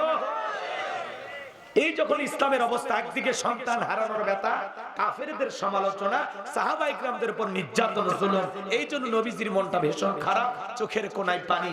নবীর যখন মন খারাপ, নবীকে সান্ত্বনা দেওয়ার দায়িত্ব কার? আল্লাহ। একটু জোরে বলা যাবে না আল্লাহ? একটু জোরে বলেন কে? আমার ভাইয়েরা গভীর মনোযোগ দিয়ে কথাগুলো শুনবেন। আমার আল্লাহ ডেকে বলে, জিবরাইল আমার বন্ধুর মা নাই, বাবা নাই, আমি ছাড়া আমার বন্ধুর কেউ নাই রে জিবরাইল। এ জিবরাইল আমার বন্ধুর মনটা হয়েছে ভারী, আমি আল্লাহ সইতে নাহি পারি, লাহুল মাহফুজ থেকে সূরা কাউসার নিয়ে যায় আমার বন্ধুর উপরে নাজিল কর তাড়াতাড়ি। আল্লাহু আকবার। বিশ্বনবী ডেকে বলেন, আনাস আমার মনটা কেন খারাপ তোমরা জানো, কিন্তু আমার মুস্কি হাসি দেওয়ার কারণ হলো এই মাত্র আসমান থেকে জিবরাইল এসে আমার উপরে সূরা কাউসার নাজিল করলো। নবীজি যখন খুশিতে আত্মহারা হয়ে সাহাবায়ে কেরামদের সামনে তেলাওয়াত করে শুনিয়ে দিলেন, জবান ছেড়ে সবাই পড়ুন, ইন্না আ'তাইনাকাল কাউসার ফাসাল্লি লিরাব্বিকা ওয়ানহার ইন্না শানিয়াকা হুয়াল আবতার। আল্লাহু আকবার। খারাপ লাগে না? চলেন সামনের দিকে যাই ভাইরা আমার। নবীজি তখন সাহাবায়ে কেরামদের তেলাওয়াত করে শুনিয়ে দিলেন। আমার আল্লাহ রাব্বুল আলামিন বলেন, ইন্না আ'তাইনাকাল কাউসার। আল্লাহু আকবার। আমার আল্লাহ বলেন, নিশ্চয়ই আমি আল্লাহ পাক আপনাকে হাউজে কাউসার দান করেছি। ইন্না আ'তাইনাকাল কাউসার, আমি আল্লাহ পাক আপনাকে হাউজে কাউসার দান করেছি। পৃথিবীর অন্য কোন পয়গম্বরকে আল্লাহ পাক হাউজে কাউসার দান করেন নাই। আপনার আমার নবীকে আল্লাহ পাক হাউজে কাউসার গিফট করেছেন। বলুন সুবহানাল্লাহ। এই হাউজে কাউসারের পানি দুধের মতো সাদা, মধুর চাইতে মিষ্টি, পানির চাইতে ক্লিয়ার।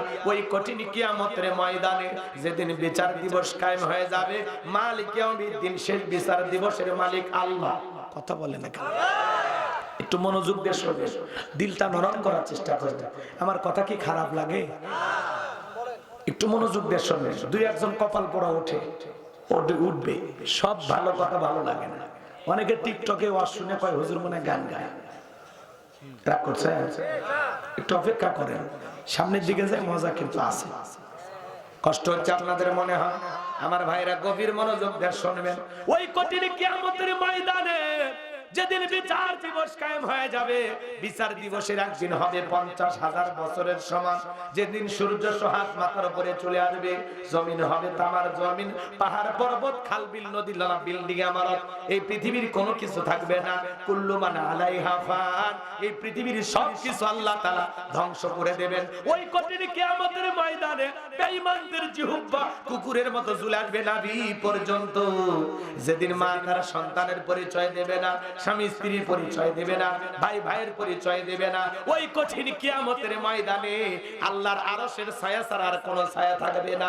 ওই ছায়ার ভিতরে আল্লাহ তাআলা শাস্তির মানুষকে আশ্রয় দান করবেন। আল্লাহর আরশের নিচে যারা ছায়া পাবে কিয়ামতের ময়দানে, আল্লাহ তৈরি করা একটা ভিআইপি গ্যালারি, সেখানে বৈশা তারা কিয়ামতের ফাইনাল খেলা উপভোগ করবে। সুবহানাল্লাহ বলবেন না? আমার ভাইয়েরা, মানুষ দলে দলে চিৎকার মারবে, পানি পানি। হাসরের ময়দানে খালি একটা আওয়াজ শোনা যাবে, পানি পানি পানি। সবাই পানি পানি বলে চিৎকার মারবে। মানুষ দলে দলে বিশ্ব নবীর কাছে যাবেন। নবীজি হাউজে কাউসারের পিয়ালা নিয়ে দাঁড়িয়ে আছেন। সুবহানাল্লাহ। হযরত আবু বকর পিয়ালাগুলো ভরায় দিবেন। শুনেন শুনেন শুনেন, শুনছেন কোনদিন কে পিয়ালা ভরায় দিবে? শুনেন, হযরত আবু বকর পিয়ালাগুলো ভরায় দিবেন। মাঝখানে দাঁড়িয়ে থাকবেন হযরত ওমর। তিনি আবু বকরের হাত থেকে নিয়ে বিশ্ব নবীর হাতে দিবেন। আর নবীজি তার আদরের উম্মতদেরকে খুঁজে খুঁজে হাউজে কাউসারের পানি পান করাবেন। বলুন সুবহানাল্লাহ। একটু মন দিয়ে শোনেন, বিশ্ব নবী যখন পানি পান করানো শুরু করবেন, দলে দলে মানুষ নবীজির কাছে আসবেন পানি পান করার জন্য। কিছু মানুষের সামনে আল্লাহ তাআলা পর্দার আবরণ তৈরি করে দেবেন। আমার নবী তখন ডেকে বলবেন, আল্লাহ, আমি সংখ্যায় আমার অনেক উম্মতকে দেখতে পাইলাম, কেন জানি সংখ্যাটা কমে গেল, ব্যাপারটা বুঝতে পারলাম না। তখন আল্লাহ ডেকে বলে, বন্ধু, পাইকারি দরে সবাইকে আপনি হাউজে কাউসারের পানি পান করাইতে পারবেন না। দুনিয়ার জীবনে দুইটা অপরাধ করেছিল যারা, আজকে হাউজে কাউসারের পানি পাবে না তারা। কয়টা অপরাধ? আপনার আমার ভিতরেও থাকতে পারে কিনা? কি সেই দুইটা অপরাধ যারা হাউজে কাউসারের পানি পাবে না? ওই দুইটা অপরাধ জানার দরকার আছে না নাই? শুনে যান, শুনে যান আমার ভাইয়েরা। সংখ্যা যখন কমে যাবে, নবীজি তাদেরকে হাউজে কাউসারের পানি পান করায় দিবেন। নবীজির হাতে এক পেয়ালা হাউজে কাউসারের পানি যদি পান করতে পারেন, জান্নাতে ঢোকা পর্যন্ত তার আর তৃষ্ণা লাগবে না, তৃষ্ণা মিটে যাবে। নবীজির হাতে কিয়ামতের ময়দানে কারা কারা হাউজে কাউসারের পানি পান করতে চান? হাত তুলে আল্লাহকে দেখান। আল্লাহ, এই সোনাতলার বগুড়ার মানুষেরা রাসূলের হাতে হাউজে কাউসারের পানি পান করতে চায়। আল্লাহ, আপনি তাদেরকে কবুল করুন। একটু জোরে বলেন না আমিন? আরো একবার বলেন আমিন। হাত নামান। আজকের এই ভিডিও আল্লাহ দেখতেছে না? এই যে আপনারা পানি চাইছেন, বলা যায় না আপনার চাওয়াটা যদি মন থেকে হয়, আল্লাহ কবুল করতে পারে। এবার শোনেন, হাউজে কাউসারের পানি চাইলেন আর পাইলেন, অতই সহজ, অত সহজ না। শোনেন, আমি আপনাদের এলাকায় আসলাম, একটা ছেলের হাতে কিছু চকলেট দিলাম, দিয়ে বললাম, ভাতিজা, আমার জন্য এক ঘন্টা পানি এনে দাও, একটু উজু বানাবো। ওই ছেলেটা চকলেট পায় মারছে, মাঝখানে আচার খায় পড়ে গেছে, হাঁটু ছিলে গেছে, রক্ত বের হয়েছে, ব্যথাও পাইছে, কিন্তু চকলেট থাকার খুশির কারণে উঠে দাঁড়াইছে, বদনা ভরে পানি নিয়ে সামনে হাজির। আমি তখন বললাম, ভাতিজা, এই পানিটার দিকে তোমার কষ্ট হয়েছে, মাঝপথে আচার খায় পড়ে গেছে, হাঁটু ছিলে গেছে, ব্যথা মনে হয় পাইছে, রক্ত মনে হয় বের হয়েছে। ওই চকলেট থাকার খুশির কারণে বলতেছে, আমি এরকম কত পড়ে যাই, আমার কিছুই হয় না। ওই চকলেটের খুশির কারণে ওর কাছে ব্যথা ব্যথা মনে হচ্ছে না। কঠিন কিয়ামতের ময়দানে নবীজির হাতে চিন্তা করে নবীকে দেখাও হবে, আবার নবীজির হাতে হাউজে কাউসারের পানিও খাওয়া হবে। কি সৌভাগ্য! এই দৃশ্যটা না জানি কত সুন্দর। আল্লাহ, বঞ্চিত করো না। জোরে কর না আমিন। শোনেন শোনেন, নবীজির হাতে এক পেয়ালা হাউজে কাউসারের পানি যদি পান করতে পারেন, আর আল্লাহর আরশের নিচে আল্লাহ যদি ছায়া দান করে, কিয়ামতের কঠিন দিন আপনার কাছে কঠিন মনে হবে না, আল্লাহ সহজ করে দিবেন। বলবেন সুবহানাল্লাহ। এখন হাউজে কাউসারের পানি চাইলেই কি পাওয়া যাবে? ঠান্ডা পানিতে ওযু বানায় লাগবে, সালাত আদায় করা লাগবে। হঠাৎ করে যারা নামাজ ধরে, এদেরকে দেখে যারা পুরাতন মুসল্লি ঠাট্টা বিদ্রুপ করে, হ্যাঁ, সূর্য আজ কোন দিক উঠছে, উত্তরে বাদশা দিকে মসজিদ, নামাজ পড়বি না, 2 দিন পরে ছেড়ে দিবি, এরকম সমালোচনা করে না? এই চাচা, আপনি দাওয়াত দিয়ে তো 5 জনকে মসজিদে আনতে পারেন না, হঠাৎ করে কেউ নামাজ ধরেছে তার নিয়ে কেন সমালোচনা? ও 2 দিন পড়বি না 2 ওয়াক্ত পড়বি, এটা ওর ব্যাপার, আপনারা তো খোঁজ খবর নেওয়া লাগবে কেন? আপনি মসজিদের সিসি ক্যামেরা। পারলে ওর জন্য দোয়া করেন যে বাবা তুমি মসজিদে আসছো দেখে দিলটা ভরে গেছে, আল্লাহর কাছে দোয়া করি আল্লাহ যেন মৃত্যু পর্যন্ত তোমাকে সিজদা দেওয়ার তৌফিক দান করেন। আপনি দোয়া করেন, পারলে ও নামাজে আইছে এই খুশিতে বলেন যে শোনো নামাজ শেষে কিন্তু সোনাতলা বাজারে 1 কাপ চা, বাস একটু হৃদ্রতা বাড়ান, ভালোবাসা বাড়ান, মুহাব্বত করেন, কথা কন, বুকে না টাইলে সমালোচনা। 2 দিন পর নামাজ ছাড়বি না তো ওই ছাড়লেই কি ধরলেই কে বেড়া তুই কি? পারলে দোয়া করবেন, খালি অ্যান্টিবায়োটিক না আরো কিছু দিব, খালি ওয়াজ না, আমি ওয়াশও করব, খালি একটু অপেক্ষা করেন। কষ্ট হচ্ছে আপনাদের? যুবক বয়সে একটু দাঁড়িয়ে রাখছে ওইটা না সমালোচনা, কই যুবক বয়সে বুড়ের ভাব ধরলি, কথা কয় না গো। যুবক বয়সে দাঁড়িয়ে রেখে বউ নিয়ে ঘুরতে গেছে, কই ভাবি আসসালামু আলাইকুম, সাথে চাচার খবর কি? বউ বাড়িতে এসে রাগ করে, তোমার সাথে বাইরে যাওয়া যাবে না, আমারে ডাকে ভাবি আর তোমার ডাকে চাচা। যেই বউ নবীর সুন্নাত দাড়িকে মহব্বত করে না ওই বউ আপনাকে 100% ভালোবাসা দিতে পারে না, কথা বলেন। আমরা দাড়ি রাখছি মদিনাওয়ালাকে মহব্বত করে, এটা নবীজির সুন্নাত। টুপি খোলা যায়, জুব্বা খোলা যায়, দাড়ি এমন একটা সুন্নাত 24 ঘন্টা লাগে থাকে, এটা পুরুষের সৌন্দর্য। পুরুষের মুখে দাড়ি থাকে, যারা ক্লিন শেভ করে ও মুসলমান মনে হয় না, মনে হয় অন্য কিছু। হ্যাঁ কথা কা, মুসলমানের মুখে বলে দাড়ি থাকি নইলো মুসলমান। হ্যাঁ কথা কা, মুখে দাড়ি রাখবে। কোন কোন যুবক আছো আজকের মাহফিল থেকে ওয়াদা দাও জীবনে কোনোদিন দাড়িতে বেলেট লাগাবা না, খুর লাগাবা না, নবীকে মহব্বত করে দাড়ি রাখবেন। কারা কারা হাত তোলা? যাদের মুখে দাড়ি নাই তারা হাত তোলা, যাদের আছে তারা তো রাখছেন। এ ভাতিজা কথা ঠিক থাকবি শোনা, দাড়ি রাখবে তো ইনশাআল্লাহ। আল্লাহ এই যে মাহফিল কবুল হয়ে যাবে আপনাদের কারণে। হাত নাম, এতগুলো মানুষ যদি দাঁড়িয়ে রাখে মাহফিল কবুল। কি ভাই কষ্ট, আপনার নাম কি ভুলে গেলাম? সাকিব ভাই। সাকিব ভাইয়ের কাছে অনুরোধ আল্লাহ যেন কবুল করে। হ্যাঁ না বেশি লজ্জা দেয়া যাবে না, সবাইকে বলা যায় যার সাথে ভালোবাসা আছে তার কাছে দাবি করা যায়, কথা কোন ঠিক কিনা? তাহলে মুখে দাঁড়িয়ে রাখবেন তো ইনশাআল্লাহ। শোনেন, যারা দাড়ি নিয়ে সমালোচনা করে ওরা তো বোঝে না, অনেকের বউ পছন্দ করে না, কিন্তু দাড়িওয়ালা পুরুষের কি যে ওরা তো বোঝে না। হ্যাঁ দাড়ি রাখলে গুনাহ করা যায় না, কথা কন। দাড়ি রাখলে ওই মানুষের ভিতরে একটা আলাদা ভয় আসে, কথা কন ঠিক না? এই জন্য মা বন্ধুকে বলো, মা স্বামী যদি দাড়ি রাখে খবরদার মন খারাপ করবেন না, পারলে আল্লাহর কাছে দোয়া করবেন, কথা কয় না? কারণ এই দেশ এই পৃথিবীর সব নবী রাসূলের দাড়ি ছিল, কথা কি বোঝা যায়? আমরা নবীদেরকে ভালোবেসে রাখছি, আমাদের নবীর সুন্নতেই দাড়ি, কথা কোন ঠিক কিনা? রাখবেন তো ইনশাআল্লাহ। এবার চলেন, হাউজে কাউসারের পানি পান করতে হলে কাজ করতে হবে 2টি। আল্লাহ যাদের হাত দিয়েছে 2টা আঙ্গুল তুলে বলেন তো কাজ করতে হবে কয়টি? এই 2টা কাজের কথা কয়ে আপনার যাওয়া লাগবে, কারণ 2টা কাজ শুনবেন না। শোনেন ভাই শুনেন, আমি আপনাদেরকে জান্নাতে নিয়ে যেতে চাই। আজকের আলোচনা শুনে আল্লাহ যদি আপনাকে হেদায়েত দান করেন, আজকের আলোচনা আপনাকে জান্নাতে পৌঁছায় দেবে। আপনারা ভালোর জন্য আমাকে ডাকছেন না, একটু ভালো দুই একটা কথা বলা লাগবে তো নাকি? কর তাহলে হাউজে কাউসারের পানি পান করতে হলে কাজ করতে হবে 2টি। জোরে বলেন কয়টি? আরেকবার বলেন কয়টি? আল্লাহ কবুল করেন, জোরে বলুন আমি। এটা 2 নাম্বার আয়াতে আল্লাহ পাক জানিয়ে দিয়েছেন, সবাই বলুন ফাসাল্লিলি রাব্বিকা ওয়ানহার। বলেন বলেন ফাসাল্লিলি রাব্বিকা ওয়ানহার। 1 নাম্বার হলো ফাসাল্লিলি রাব্বিকা, রবের উদ্দেশ্যে সালাত আদায় করা লাগবে। নামাজ হবে একমাত্র কার জন্য? আরেকটু জোরে বলেন قل إن صلاتي ونسكي ومحياي ومماتي لله رب العالمين। সূরা আনআম আয়াত নাম্বার 162। আল্লাহ তাআলা জানিয়ে দিলেন নবীজি আপনি বলুন আমার নামাজ, আমার কুরবানি, আমার জীবন, আমার মরণ লিল্লাহি রাব্বিল আলামিন, আসমান জমিনের প্রতিপালকের জন্য।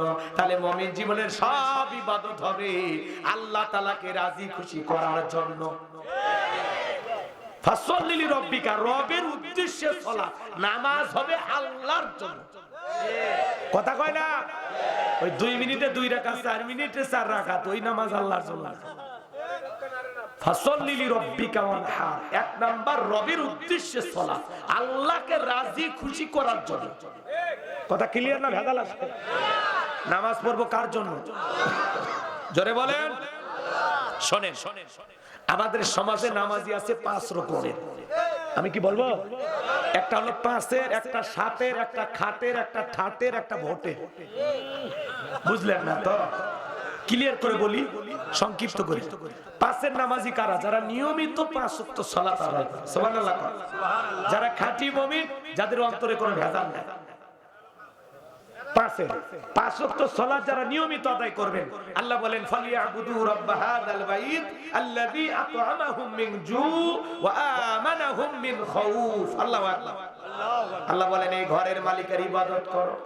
ইবাদত যদি ইবাদতের মতো হয়, নামাজ যদি নামাজের মতো হয়, বান্দারে 5 ওয়াক্ত সালাতে মাথা নত করে আমি আল্লাহকে যদি সিজদা দিতে পারো, তোমার নামাজ যদি নামাজের মতো হয়, আমি আল্লাহ 2টা জিনিস তোমাদেরকে দেব। 1 নাম্বার, রিজিকের টেনশন করা লাগবে না, আমি আল্লাহ তোমাদের রিজিকের ব্যবস্থা করব। সুবহানাল্লাহ। যে বান্দা 5 ওয়াক্ত সালাতে মাথা নত করবে, সেই বান্দাকে আল্লাহ কোনোদিন না খাওয়ায়া রাখবে না। আপনাদের এলাকায় একটা প্রাণী আছে, রাতে 1টা-2টার দিকে বের হয়, গভীর রাত্রিতে বের হয়, চিল্লায় কু। শিয়াল পণ্ডিত। ওর নামে কি সোনাতলা বাজারে মুরগির হোটেল আছে, ব্যাংকের অ্যাকাউন্টে টাকা আছে, ওরে খাওয়াই কি পাখি। সকালবেলা খালি পেটে নিট থেকে বের হয়ে যায়, সন্ধ্যা বেলায় ওই পাখির পেটটা ভরে বাসায় ফেরত আসার ব্যবস্থা করে কি আল্লাহ। যদি পাখিকে খাওয়ায়, শিয়ালকে খাওয়ায়, এত মাখলুককে খাওয়ায়, আল্লাহকে আমাদেরকে খাওয়াবে না? আমরা হলাম আশরাফুল মাখলুকাত, আল্লাহর ভিআইপি সৃষ্টি। কুনতুম খায়রা উম্মাতিন উখরিজাত লিন-নাস, তোমাদেরকে উত্তম জাতি বানাইছে। সুবহানাল্লাহ জোরে। আমরা সৃষ্টির সেরা, তাহলে আমাদের রিজিকের ব্যবস্থা করবেন কে? আমার আল্লাহ বলেন ওয়া মা মিন দাব্বাতিন ফিল আরদি ইল্লা আলাল্লাহি রিজকুহা। আল্লাহ বলেন পৃথিবীতে এমন কোন বিচরণশীল প্রাণী নাই যার রিজিকের ব্যবস্থা আমি আল্লাহ আসমান থেকে করি না। ওই আটলান্টিক মহাসমুদ্রের 33,000 ফিট গভীর অতল পানি নিচে থাকা ছোট্ট একটা প্রাণী, তার রিজিকের ব্যবস্থা আমি আল্লাহ আসমান থেকে করি। আল্লাহ বলেন নামাজ যদি নামাজের মতো আদায় করো, 5 ওয়াক্ত সালাতে মাথা যদি নত করতে পারো বান্দা, আমি আল্লাহ 1 নাম্বার তোমাদের জন্য রিজিকের ব্যবস্থা করব। 2 নাম্বার, কোনো ভয় থাকবে না। আজকে মানুষের জীবনে ভয় আছে না নাই? আপনি মোকামতলায় দোকান আছে, রাত 2টার দিকে 2 লাখ টাকা নিয়ে সোনাতলায় আসবেন, মনের মধ্যে ভয় কাজ করে কিনা?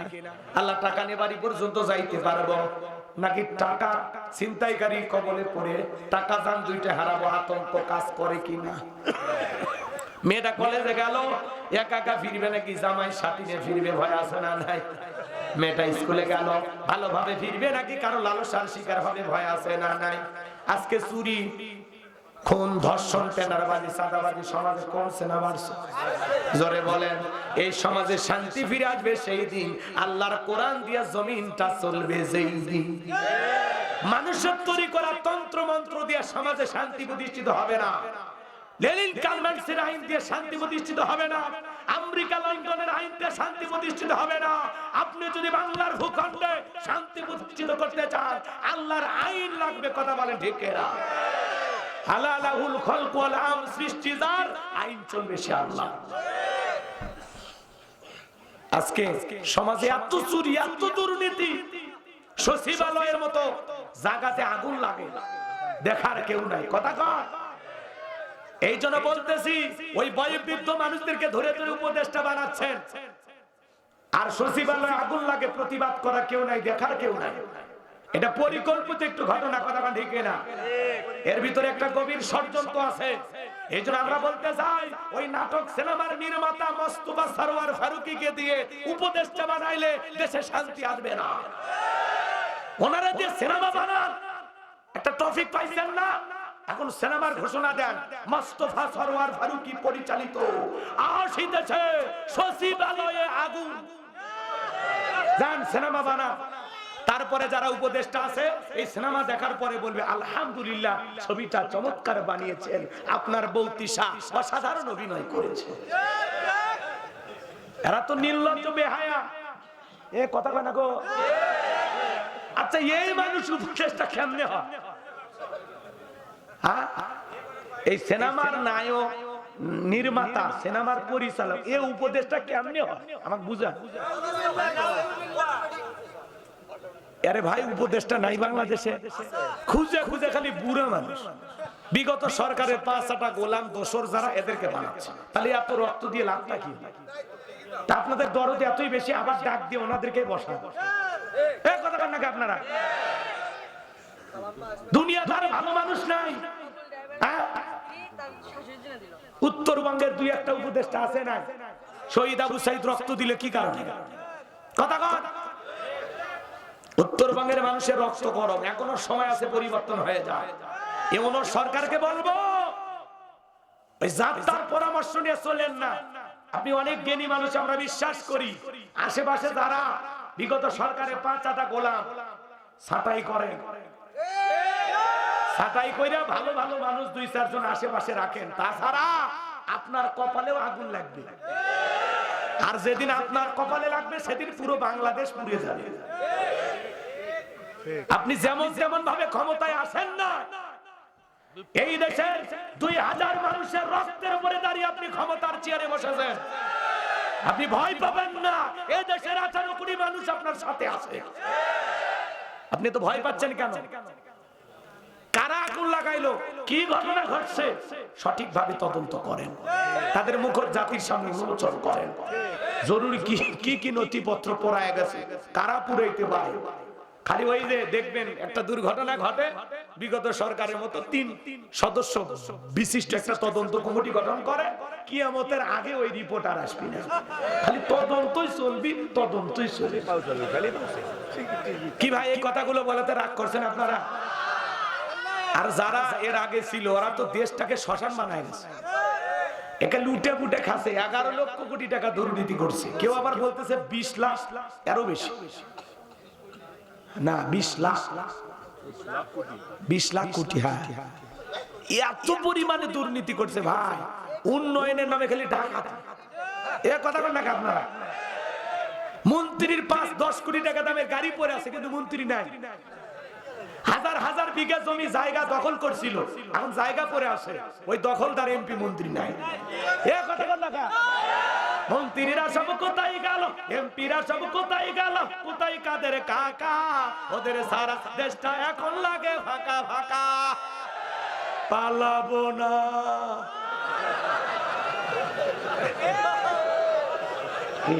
বলবো নাকি?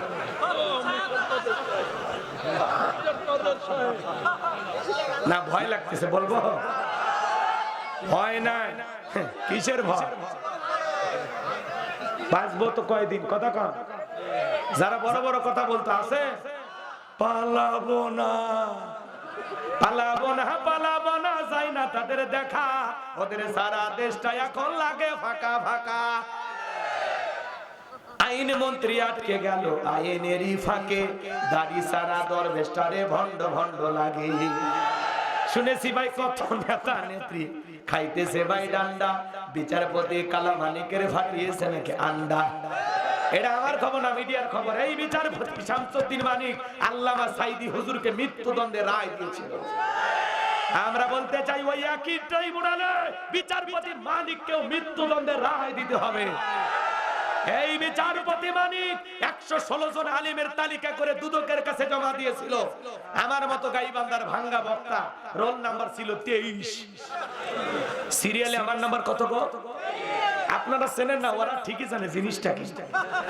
রাগ করতেছেন আপনারা? বাতিলের চোখে পড়া মানে কি বোঝে?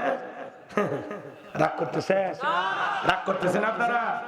তাহলে ওই বিচারপতি মানিক আলেমদের তালিকা করেছিল, আজকে বিনা তালিকায় জেলখানা। কার খেলা? কার খেলা? বাড়তে না। টকশোতে বসে আমার বোনকে অপমান করে বলে রাজাকারের বাচ্চা, ছাত্র আন্দোলন সবাইকে বলে রাজাকারের বাচ্চা। আরো একজন সাচ্চা, ও মানে কিসের যে বাচ্চা ওই নিজেও জানে না।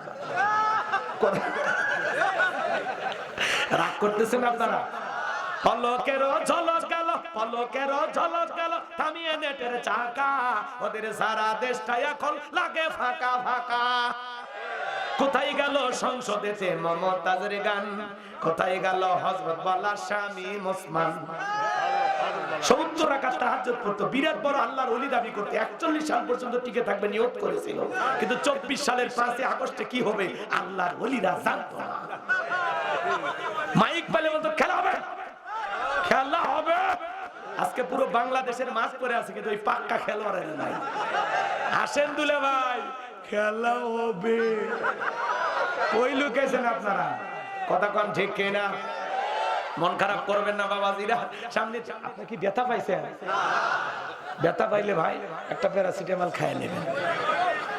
এগুলো বাস্তব কথা বলা লাগবে, দাওয়াত দেন আর না দেন। এখন খালি কি রাগ করছে? তাহলে হাউজে কাউসারের পানি পান করতে গেলে কাজ করতে হবে 2টি। জোরে বলেন কয়টি? তাহলে ফাসল্লি লিরাব্বিকা ওয়ানহার, 1 নাম্বার হলো রবির উদ্দেশ্যে সালাত আদায় করা। আর যারা রবির উদ্দেশ্যে সালাত আদায় করবে, ওই যে বললাম নামাজ যদি নামাজের মতো আদায় করতে পারেন, 1 নাম্বার আল্লাহ রিজিকের ব্যবস্থা করবে, আর 2 নাম্বার সকল ভয় থেকে আল্লাহ নিরাপত্তা দেবে। চুরি দুর্নীতি টেন্ডারবাজি সাদাবাজি বন্ধ হবে সেই দিন। আল্লাহর কোরআন দিয়া চোরেদের বিচার হবে সেই দিন।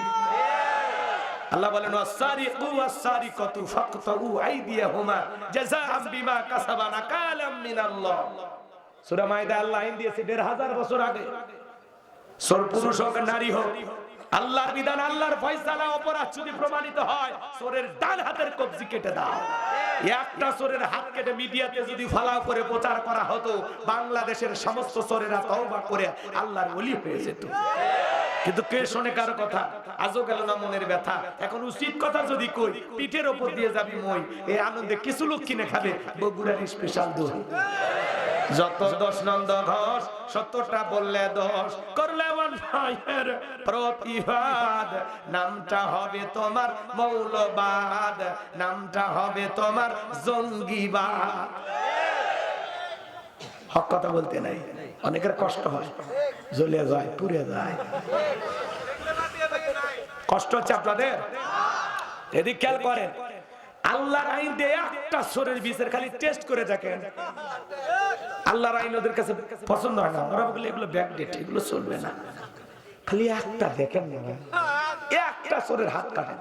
কিন্তু নেতা আইন পাস করে না, কারণ কি? ওই তো স্বপ্নে দেখে চমকে ওঠে, হাত তো আগে আমারটা কাটে যাবে।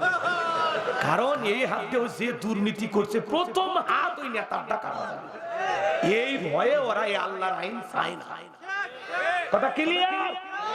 53 বছরে যত মানুষ ক্ষমতায় বসছে সবাই মুসলমান, কিন্তু কেউ আজ পর্যন্ত নামাজকে বাধ্যতামূলক করেনি, কেউ যাকাতের বিধান প্রতিষ্ঠিত করেনি, কেউ সৎ কাজের আদেশ দেয়নি, অসৎ কাজ বন্ধ করেনি। পারলে নেতা সিনেমা হল উদ্বোধন করছে, নায়িকাদের সাথে গলায় ধরি ধরি সেলফি তুলছে। কোন নায়ক নায়িকা অসুস্থ হলে প্রধানমন্ত্রীর তহবিল থেকে 8 লাখ 10 লাখ 20 লাখ টাকার চেক দিয়েছে। কোন আলেম না খায় মরে গেলে 5 টাকা দেয়নি।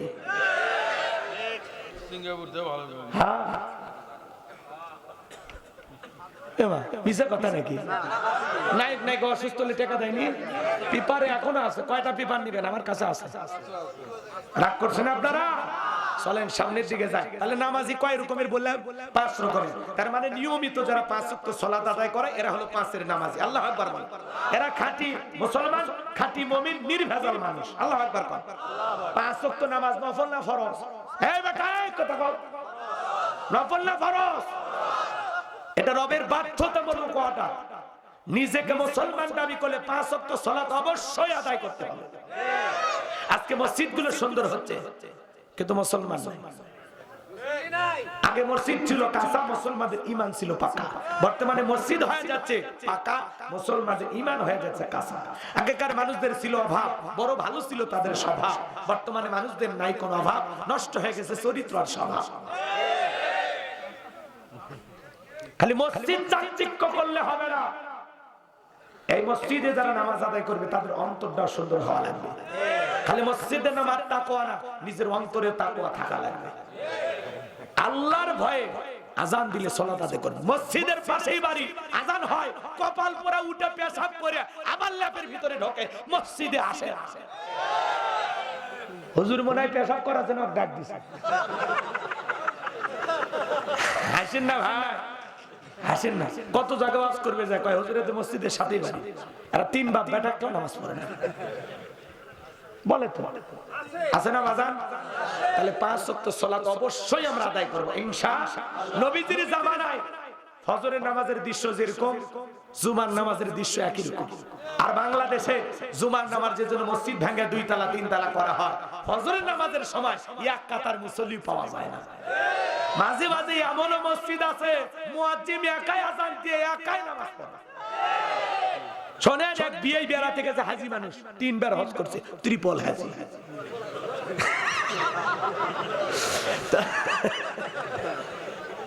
হাজী সাহেবের মন খারাপ করেন নাকি? মন খারাপ করবেন না। শোনেন, তো আজান হচ্ছে, তখন বলতেছে বিয়ে আমি তো নামাজ পড়ি, তো কোন দিকে মসজিদ? কয়ে সামনে গেলেই মসজিদ। এখন মসজিদে আজান হচ্ছে কিন্তু মসজিদের গেটে তালা। হাজী সাহেব চিন্তা করে কি বাবা, আজান শোনা যায় আর গেটে তালা, ব্যাপারটা এদিক ওদিক তাকায়, কোথাও কোনো মানুষ নাই। তারপরে দেখে ছোট্ট করে একটা মুয়াজ্জিমের ঘর। এইবার জানালা দিয়ে তাকে দেখে হুজুর ল্যাপের ভিতরে শুতে থেকে আজান দিচ্ছে। এই দৃশ্য দেখে আজান শেষ হয়ে গেলে মুয়াজ্জিম বলতেছে ভাই আপনি তোমার শুতে থেকে আজান দিলেন গো, ব্যাপারটা কি? তখন বলতেছে আগে আপনি মানুষ না ফেরেশতাকে সেটা। তখন বলতেছে ভাই আমি তো এলাকায় বিয়ে বাড়ি বেড়াইতে আসছি, হাজী মানুষ, আমি মানুষ। তখন বলতেছে শোনেন, এই গ্রামের ফজরের নামাজের সময় একজন মুসল্লিও আসে না, এটা বহুদিনের ঘটনা। এই জন্য আমি বিশ্বাস করতে পারিনি আপনি মানুষ না ফেরেশতা, এই জন্য জিজ্ঞাসা করলাম। আর শোনেন, যেহেতু কোনো মুসল্লি আসে না, এজন্য ইচ্ছা মতো আজান দিয়ে ইচ্ছা মতো নামাজ পড়ি, দেখার কেউ নাই। আপনি প্রথম দেখছেন আমি ল্যাপের ভিতর শুয়ে থেকে আজান দিচ্ছি। এরকম সমাজ আছে না? না রাগ করতেছেন মনে হয় বাবা? তাহলে নামাজ পড়ার দরকার আছে না নাই? যারা আজকে জুমার নামাজ পড়েছেন, আসর মাগরিব এশা কেন বললেন না? হিসাব দেন, কেন বললেন না? কেন বললেন না বলেন ভাই? কি কি আপনি বোঝেন না? 5 ওয়াক্ত সালাত, এই মাথা নত করে আল্লাহকে সিজদা দেওয়ার মধ্যে আল্লাহর একটা তৃপ্তি আছে। আমি আল্লাহর গোলাম, যত বেশি মাথা নত করব তত বেশি মানুষের কাছে আল্লাহ আমার মাথা উঁচু করে দেবে। বান্দা যখন সিজদায় গিয়ে ফিস ফিস করে কে যেন বলে, ওই ফিস ফিস আওয়াজ আল্লাহ আরো সে বসে শুনতে পায়। সিজদায় মাথা নত করবে। মুমিনের সবচেয়ে তৃপ্তির জায়গা হলো আল্লাহকে সিজদা দেওয়া। পারবো তো ইনশাআল্লাহ? ও ভাই, কারা কারা 5 ওয়াক্ত সালাত আদায় করবেন? দুটো হাত তুলে দেখান। আল্লাহ তোমার গোলামদের তুমি নামাজি বানায় দাও। একটু জোরে বলেন আমিন। আর একটু জোরে বলেন আমিন। এই যে ওয়াদা পাইকারি দরে দিলেন, ওয়াদা কি ঠিক থাকবে নাকি প্যান্ডেলে রাখে যাবে? এই নামাজ পড়েন, নামাজ পড়েন, আর যাই করেন জীবনে একটু নামাজ পড়েন, দেখবেন আলাদা শান্তি পাবেন। ও বলবো বলবো, কষ্ট হয় আপনাদের? আপনার যেহেতু বগুড়ার মানুষ, আপনাদের জন্য অবশ্যই ওয়াজ করা লাগবে। তার উপর আমার সাকিব ভাই দাওয়াত দিয়েছে। সাকিব ভাই আমার যার কাছে গেছে, উনি আমার খুব বড় মোহাব্বতের মানুষ, আমার বড় ভাই আব্দুর রহিম সাহেব, ওনার সাথে ওনার সম্পর্ক ভালো। তো যাই হোক, আমি আজকে মন ভরে কিছু কথা বলবো। আপনাদের ধৈর্য যতক্ষণ থাকবে ততক্ষণ ওয়াজ শুনবে ইনশাআল্লাহ। বলেন তাহলে নিয়মিত নেন। 7 দিন পর পরে যারা জুমার নামাজ পড়ে এরা হলো 7-এর মুসল্লি। আগেই বলে দিলাম, এরা 7 দিন পরে মসজিদের যায় টাইসে বালি থাকলে খোঁজে, হুজুর বেতনটা না হালাল করেন। এই মসজিদে কি বালি টালু পরে থাকে, কি করেন? খানার ব্রয়লার মুরগির মতো খালি ঘরেন। আচ্ছা, মসজিদের বালু পরিষ্কার করার দায়িত্ব কি হুজুরের? আর এই গ্রামের লোকের কোনো দায়িত্ব নাই? একই হুজুর আজান দেয়, ইমামতি করে, আবার খাদেম হয়ে মসজিদ পরিষ্কার করে, বেতন মাত্র 3000। এই যে জুলুম করতেছেন হুজুরদের উপর, আল্লাহর কাছে হিসাব দেওয়া। এক সভাপতি ছেলে চাকরি পাইছে, মসজিদের হুজুর কয় হুজুর একটু দোয়া করেন। আমার ছেলে চাকরি পাইছে, বেতন যেন ভালো হয়। এবার হুজুর দোয়া করে বলতেছে, আল্লাহ আমাদের সভাপতির ছেলে চাকরি পেয়েছে, আমার বেতন যেমন সভাপতির ছেলের বেতনটাও যেন হয় তেমন। এইবার সভাপতি বলে, হুজুর পেরেক পেরেক, এই দোয়া করেন না, এই দোয়া করেন না। কেন, কি হয়েছে? আপনার মতো 2-3 হাজার টাকায় আমার ছেলের চলবে? তখন বলতে, ভাই আমার চলে, আপনার ছেলের চলবে না কেন? আপনাদের বরকত আছে। এই হলো সমাজের অবস্থা। নিজের বেলায় সবাই ষোলোআনা, খালি হুজুরদের বেলায় কয় হুজুর নেন, কোরআন পড়ে টাকা নেওয়া জায়েজ নাই। 50 টাকা দিয়েছি জিলেপি কিনে খাই। আর ইংলিশ পড়ায় 3000 5000 দিতে বলে। ছেলেটাকে বলবেন, ও পরশুদিন আমাকে ইংরেজিতে কি বলেছে আপনাকে বলে ধন্য করতে পারবো না। ও আমাকে বলে daddy, my papa, my father. কথা কয় না গো। ইংরেজি শিখতে ছেলে আনন্দে আত্মহারা হয়ে যায়, মনে হয় জান্নাতে পা ঢুকছে।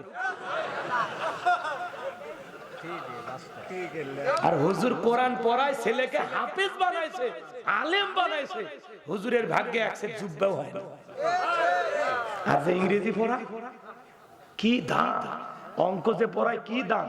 আপনি আমার ছেলে হিসাব বুঝতো না, আপনি শিখাইছেন, আপনার বেতন আরো বেশি হবে। কথা কয় না গো। আমাদের ভাগ্যে জান্নাত আছে, অত সহজ। জান্নাতে গেলে অনেক কষ্টের পরে যাওয়া লাগবে। কষ্ট হচ্ছে আপনাদের? তাহলে এদিক নবীজি এক জায়গায় গিয়ে নামাজ আদায় করলেন, পাশে একটা নতুন কবর দেখলেন। সাহাবায়ে কেরামদেরকে লক্ষ্য করে বললেন, ও আমার সাহাবীরা, এই কবরে থাকা ব্যক্তি জান্নাতি। একটু সুবহানাল্লাহ ধরে কর। সাহাবায়ে কেরাম ডেকে বলেন, নবী গো, এই ব্যক্তি জান্নাতি, কেমন আমল করেছে আমরা জানতে চাই। নবী আমার ডেকে বলেন, আল্লাহর এই বান্দা নিয়মিত মসজিদ ঝাড়ু দিত, মসজিদটাকে পরিষ্কার করে রাখতো। আমার আল্লাহ এই আমলের কারণে খুশি হইয়া আরে জান্নাত দিয়েছে। আল্লাহর ঘরে ময়লা আছে, একটু পরিষ্কার করেন, টাইলসটা ধুইয়া দেন, অন্তরের ময়লা আল্লাহ দূর করে দেবে। কথা কোন ঠিক কি না? তাহলে 7 দিন পরে পরে জুমার নামাজ পড়ে যারা, এরা হলো সাতের নামাজি। মানুষ মরে গেলে জানাজার নামাজ পড়ে যারা, এরা হলো খাটের নামাজি। কথা বলেন না? মানুষ মরে গেছে, মসজিদে এলান হয়েছে, অমুক ব্যক্তি মারা গেছে, ইন্না লিল্লাহি ওয়া ইন্না ইলাইহি রাজিউন। বউ বলছে, রে বাচ্চার সাথে সেদিন দুপুরে সোনাতলা বাস স্ট্যান্ডে চা খেলাম, সরলিকা হোটেলে। সেই মানুষ বলল, রে পাঞ্জাবিটা ধুয়ে দে, দুপুরে জানাজায় যাওয়া লাগবে। কথা কয় না? এবার জানাজা পড়তে যা দেখে হুজুর আগে জোহরের নামাজ পড়তেছে। তখন বলতেছে, যেহেতু জানাজা পড়তে আসি, জোহরের 4 রাকাত পড়ে নে, আল্লাহু আকবার। ও কিন্তু জোহর পড়তে যায়নি, গেছে জানাজা পড়তে। আছে না? আচ্ছা, 2 ঈদের নামাজ যারা পড়ে এরা হলো ঠাটের নামাজি। 2 ঈদে সেই শেরওয়ানি পাঞ্জাবি কিনে বউ বলে, সকালবেলা দেখতো কেমন লাগতেছে। বউ করছে, হেভি লাগতেছে। এবার যা কয়, দোস্তরা দেখ, বগুড়া নিউ মার্কেট থেকে কিনছি 4200 টাকা। বলে কম দামের ফুটপাতের পাঞ্জাবি পাসনি। দোস্তরা কয়, দোস্ত হেভি লাগতেছে, কয়েকটা সেলফি তোলতো, ফেসবুকে দেই। কথা কয় না? ঈদের নামাজ পড়ে, ঈদের নামাজ পড়ে হুজুরের সাথে হাত ধরে কোলাকুলি, হাত ধরে মুসাফা করে কোলাকুলি করে।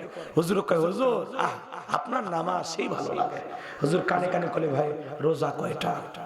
তখন বলতেছে, হুজুর ব্যবসায়িক চাপে একটা রোজাও রাখিনি, তারাবিও পড়িনি, কিন্তু ইফতার প্রত্যেকদিন খাসে মিস করিনি। এই হলো এই ঠাটের মুসল্লির অবস্থা। কথা কন। আর শোনেন, নির্বাচনের আগে মাথায় টুপি দিয়া যারা এসে বলে, আগামীতে আমাকে যদি সোনাতলাবাসী ভোট দিয়ে নির্বাচিত করতে পারে, আমি ঘরে ঘরে গ্যাস দেব, বিদ্যুৎ দেব, উন্নয়নের জোরে সোনাতলার মানুষ রেল স্টেশনের ধার দিয়ে ফেটে যাবে। আল্লাহু আকবার, আল্লাহু আকবার। মসজিদ আজান হয়েছে, আমি একজন মুসলমান, সমাবেশে আর বক্তব্য দেব না। ভাইরা আমার, আমি নিয়মিত 5 ওয়াক্ত নামাজ পড়ি। আসুন চলুন আমরা মসজিদে যাই, আল্লাহকে সিজদা দেই। আমি যেহেতু আপনাদের নেতা, আমার দায়িত্ব আপনাদেরকে বলা, আসুন ভাই নামাজ পড়ি। কানে কানে কর্মীরা কয়, নেতা ফজর, চুপ চুপ। সমাবেশে নামাজ পড়তে হয়, কারণ এখানে অনেক মুসলমান আছে। আমি নামাজ পড়লে আমার ভোটারের সংখ্যা বাড়বে। জনগণের আবেগ নিয়ে খেলা করে। এক নেতা নির্বাচনের আগে মানুষ সালাম দিতে দিতে খেজুর গাছ পর্যন্ত কয় আসসালামু আলাইকুম। এর কর্মীরা বলে নেতা এটা তো মানুষ না খেজুর গাছ, কয় আমি মনে করছি এটাও ভোটার। আর তাদের পিছনে আমরা স্লোগান দেই বল্টু ভাইয়ের চরিত্র ফুলের মতো পবিত্র, নামাজ মানে এক ওয়াক্ত, গাঁজা খাই 5 ওয়াক্ত, গুমসুরিতে বাঁকা ভক্ত, শয়তানের 1 নাম্বার ভক্ত, হুজুরদের জন্য খুবই শক্ত, সুজা খাই গরিবের রক্ত। পোস্টারে লেখা থাকে গরিবের বন্ধু, ভোট দিয়ে দেখেন গরিবের কয় নাম্বার শত্রু। একটা বয়স্ক ভাতার কাঠ নিবে খেলে 2-1000 খায়। এরকম নেতা কিন্তু সোনা তোলায় না, ওটা ভারতে আসে। রাগ করেছেন মনে হয়। তাহলে ফাসল্লি লিরাব্বিকা, রবের উদ্দেশ্যে সালাত আদায় করা লাগবে। লোক দেখানোর জন্য নামাজ পড়া যাবে না। ফাওয়াইলুল লিল মুসাল্লিন আল্লাযীনা হুম আন সালাতিহিম সাহুন। আল্লাহ দেখে বলেন হতভাগা দুর্ভাগা সে সমস্ত নামাজি যারা লোক দেখানোর জন্য সালাত আদায় করে। তাহলে নামাজ হবে একমাত্র কার জন্য? ফাসল্লি লিরাব্বিকা, ফাসল্লি লিরাব্বিকা, রবের উদ্দেশ্যেই সালাত, আল্লাহকে খুশি করার জন্য পড়ব তো ইনশাআল্লাহ। এরপরে 2 নাম্বার হলো ওয়ানহার। ওয়ানহার মানে কুরবানি করা। কুরবানি মানে কি? নিজের আমিত্বকে কুরবানি করা, অহংকারকে কুরবানি করা, নিজের ভিতরে থাকা পশুসুলভ আচরণকে কুরবানি করা, শহীদ আবু সাঈদের মতো মুগ্ধের মতো দেশের জন্য নিজেকে কুরবানি করা। নিজের জান মাল সবকিছু কুরবানি হবে কার জন্য? আল্লাহর খুশির জন্য।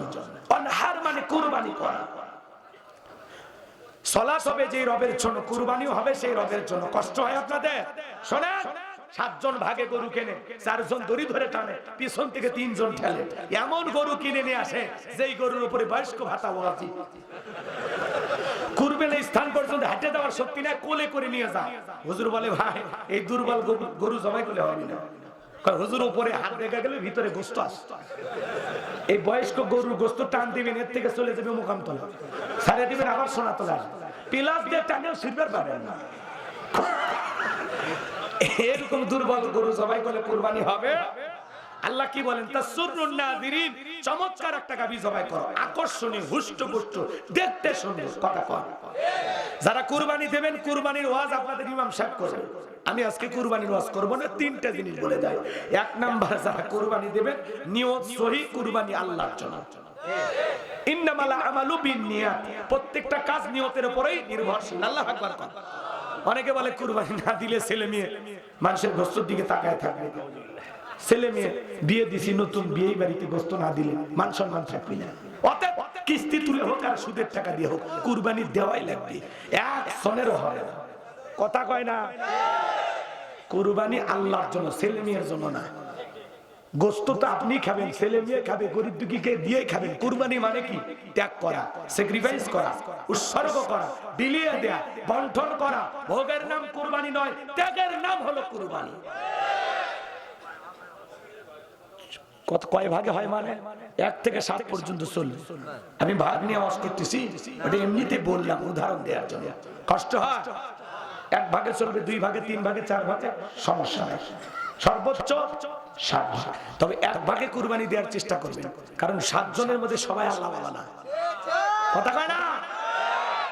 একা দেবেন। শোনেন, এদিক খেয়াল করেন। 2 নাম্বার হলো ইনকামটা বৈধ হওয়া লাগবে। হালাল উপার্জনের টাকা দিয়ে কুরবানি দেওয়া লাগবে। সুদের টাকা, ঘুষের টাকা, হারাম টাকা দিয়ে কুরবানি দিলে হবে না।